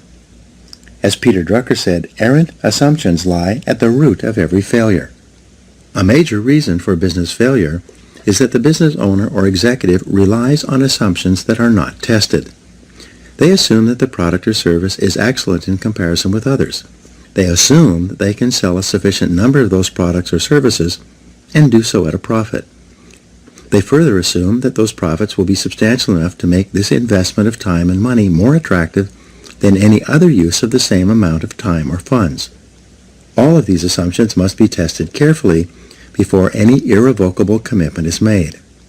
According to the Kauffman Foundation on Entrepreneurship, 95% of entrepreneurs and small business owners in America earn less than $50,000 per year. Why is this? It's not because they lack the energy, intelligence, or ability to earn more. The very fact that a person has the courage and resourcefulness to start a new business means that he or she has above average levels of natural talent. The reason why so many entrepreneurs underachieve and fail is because they lack discipline. They lack the discipline to carefully study every aspect of the business before committing to it. They lack the discipline to test their assumptions rather than jumping to conclusions and hoping for the best. Don't let this happen to you. Identify your ideal customer. You need discipline to identify and determine your ideal customer, the exact person who can and will buy your product or service in sufficient quantities and at the price you need to charge in order to justify going into this area of business in the first place. You need the discipline, based on trial, error, and persistence, to develop a marketing plan that generates a steady and predictable stream of new leads for your business. To market effectively, you must be clear about your competitive advantage and your unique selling proposition. What is it about your product or service that makes it superior and more valuable for a customer than any other similar product or service being offered today? You need the discipline to develop a complete sales system from beginning to end that converts qualified leads into solid customers. It's amazing how many businesses just assume that the product or service will sell itself, whether they have a superior sales system or not. Know your true costs. You need the discipline to determine accurate costs and the proper pricing of your products and services. Walmart has become the biggest retailer in history, largely because of its expertise in this area. It's amazing how many businesses are selling products and services at a loss because they've never accurately totaled all the costs of bringing that product or service to market in the first place. You've heard the old saying, we lose money on every item we sell, but we try to make it up on the volume. Obviously, that's not possible. You need a quality control system in order to ensure that every product or service that you sell is of such high quality that your customers are so satisfied that they happily buy from you again and tell their friends. You need the discipline to develop a customer service policy, one in which you treat your customers so well that they become loyal to you and choose you over any of your competitors. The purpose of a business is to please your customers. What is the purpose of a business? The purpose of a business is to create and keep a customer in a cost-effective manner. Profits are not the purpose of a business. Profits are the result of creating and keeping a sufficient number of customers who yield a sufficient number of profits after all costs. What is the key measure of business success? The answer is customer satisfaction. Every effort and activity of your business must be aimed at satisfying customers in a manner that is better than any other competitor. What is the measure of customer satisfaction? The answer is repeat business. It is only when customers buy from you again that you demonstrate that you have fulfilled the promise you made to them when you got them to purchase the first time. A resale to a satisfied customer requires 1/10 of the time and expense as a sale to a brand new customer. All successful businesses rely on repeat business, which is only possible with high levels of customer satisfaction. This is a real discipline. What is the key to long-term profitability? The answer is recommendations and referrals. The ultimate question that determines the long-term success or failure of your business is, based on your experience with us, would you recommend us to others? You can only survive and thrive when the majority of your customers are so happy with your products and services that they will encourage their friends and associates to buy from you as well. Since a referral from a satisfied customer is 15 times easier to sell to than a cold call, which means it only costs 1/15 as much, referral business is the key to your future. You require tremendous focus and discipline to develop and maintain customer service policies that cause people to buy from you, then buy again, and recommend you to their friends. Set high standards. You require the discipline to set standards of excellent performance in every area of your business and then to continually strive to get even better. You need to practice the CANI formula, which stands for continuous and never-ending improvement. No matter how high your level of quality is today, you can never be satisfied. You must be continually raising the bar on yourself and on everyone within your area of responsibility. You require the self-discipline to work long, hard hours for many months and even years to get to the top of your business. The average entrepreneur, business owner, or self-made millionaire in America works 59 hours per week. Some entrepreneurs even work 70 to 80 hours per week in the first few years of building their businesses. You must be prepared to discipline yourself to put in this amount of time and level of hard work if you want to be the best and get to the top of your field. Think about the solution.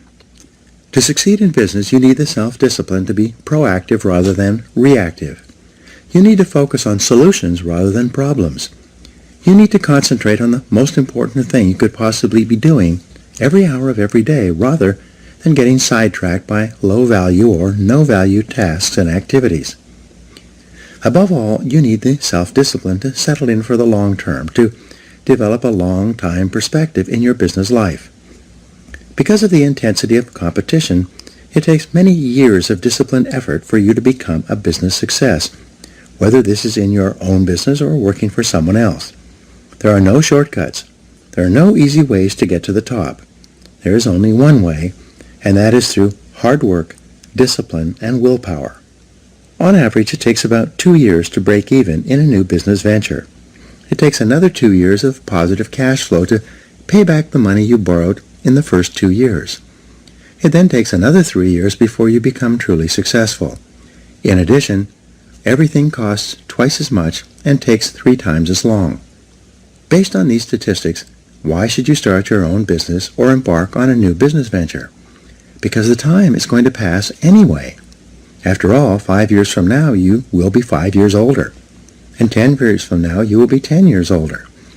At the end of that time you will either be at the top of your field or still down among the 80% struggling for every dollar and worrying about money every day. The choice is yours. Discipline is the key. In the next chapter, you learn the discipline that controls the lifeblood of your business, sales. In the final analysis, as Peter Drucker said, the purpose of a business is to create and keep a customer. Now, here are some action exercises for you.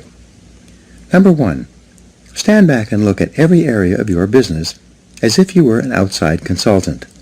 What changes would you recommend? 2, imagine you were starting your business over again today. Are there any products or services that you would not bring to the current market? 3, identify the 20% of your products and services that account for 80% of your sales and profits. How could you sell more of them? 4, project forward 1, 2, and 5 years in your business. What are the trends? What will your customers be buying in the future?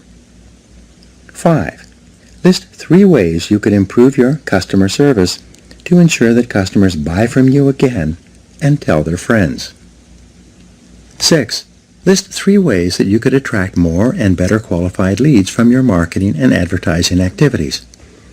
And 7, list 3 ways that you could make more sales to the prospects you attract, or that you could attract more and better prospects.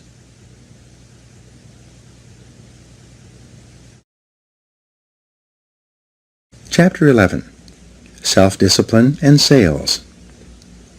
Nothing happens until a sale takes place. Red Motley. The most important element in business success is selling. Nothing happens until a sale takes place. All the factories, businesses, offices, and producers of goods and services only leap into action when someone somewhere makes a sale to someone. Selling is one of the hardest professions in America. It is also the only profession in which a person can start with limited skills to achieve one of the highest incomes in our economy. Moving onward and upward in sales is like driving on the Autobahn in Germany. There are no speed limits. You can go as far and as fast as you want by stepping on the accelerator of your own ambition and determination to excel in the profession of sales. Business success or failure. Thousands of bankrupt or insolvent companies have been analyzed over the years to determine why they failed. After all the data was sorted and studied, virtually every business failure came down to one reason: low sales.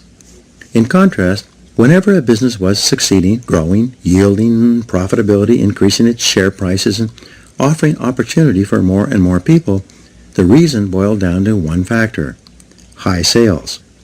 Everything else was secondary.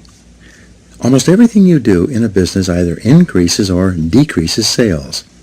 Everything either helps or hurts. Everything either attracts or keeps more customers or drives them away. Everything counts when it comes to sales. The discipline of generating sales.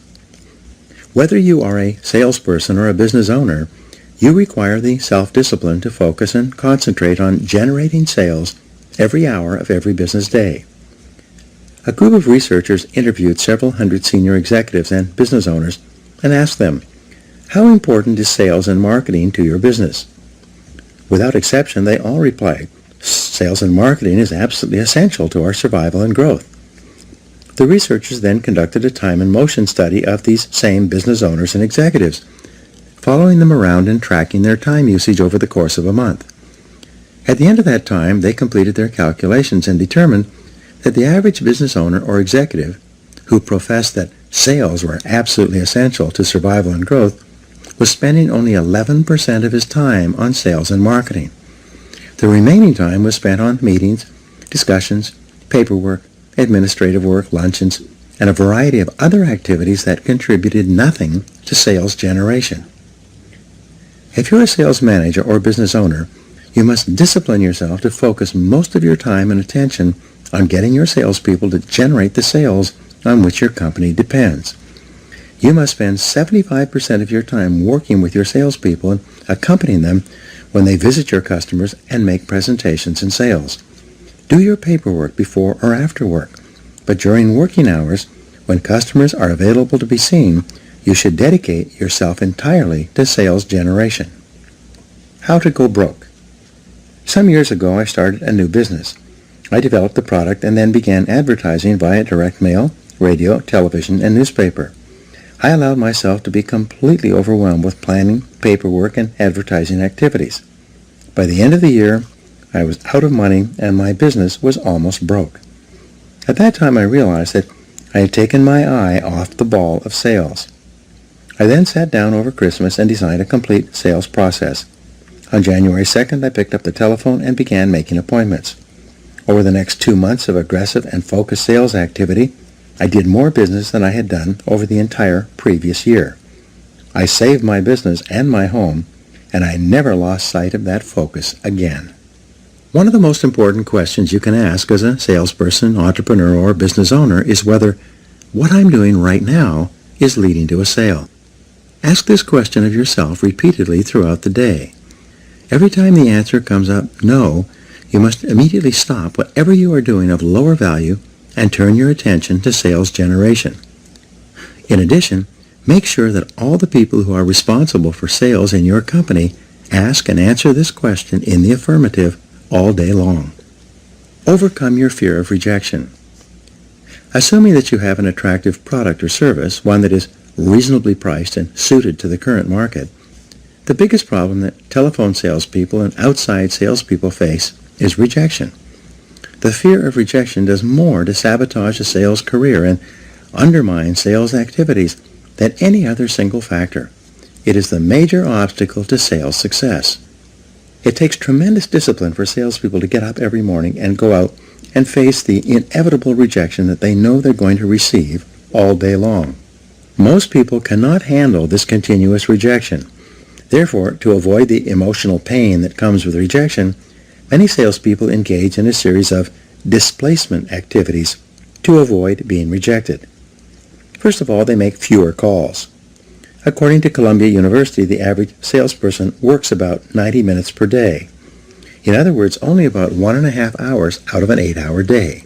They spend the rest of the time warming up and getting ready, shuffling paperwork, checking the internet, reading the newspaper, chatting with coworkers, coming in late, leaving early, and taking extended lunches and coffee breaks. As a result, by the end of the day, on average, the salesperson has worked only 90 minutes. Increase face time with customers and prospects. When is a salesperson actually working? The salesperson is only working when he or she is ear-to-ear on the phone or face-to-face with someone who can and will buy within a reasonable period of time. The rule for sales success can be contained in 6 words. Spend more time with better prospects.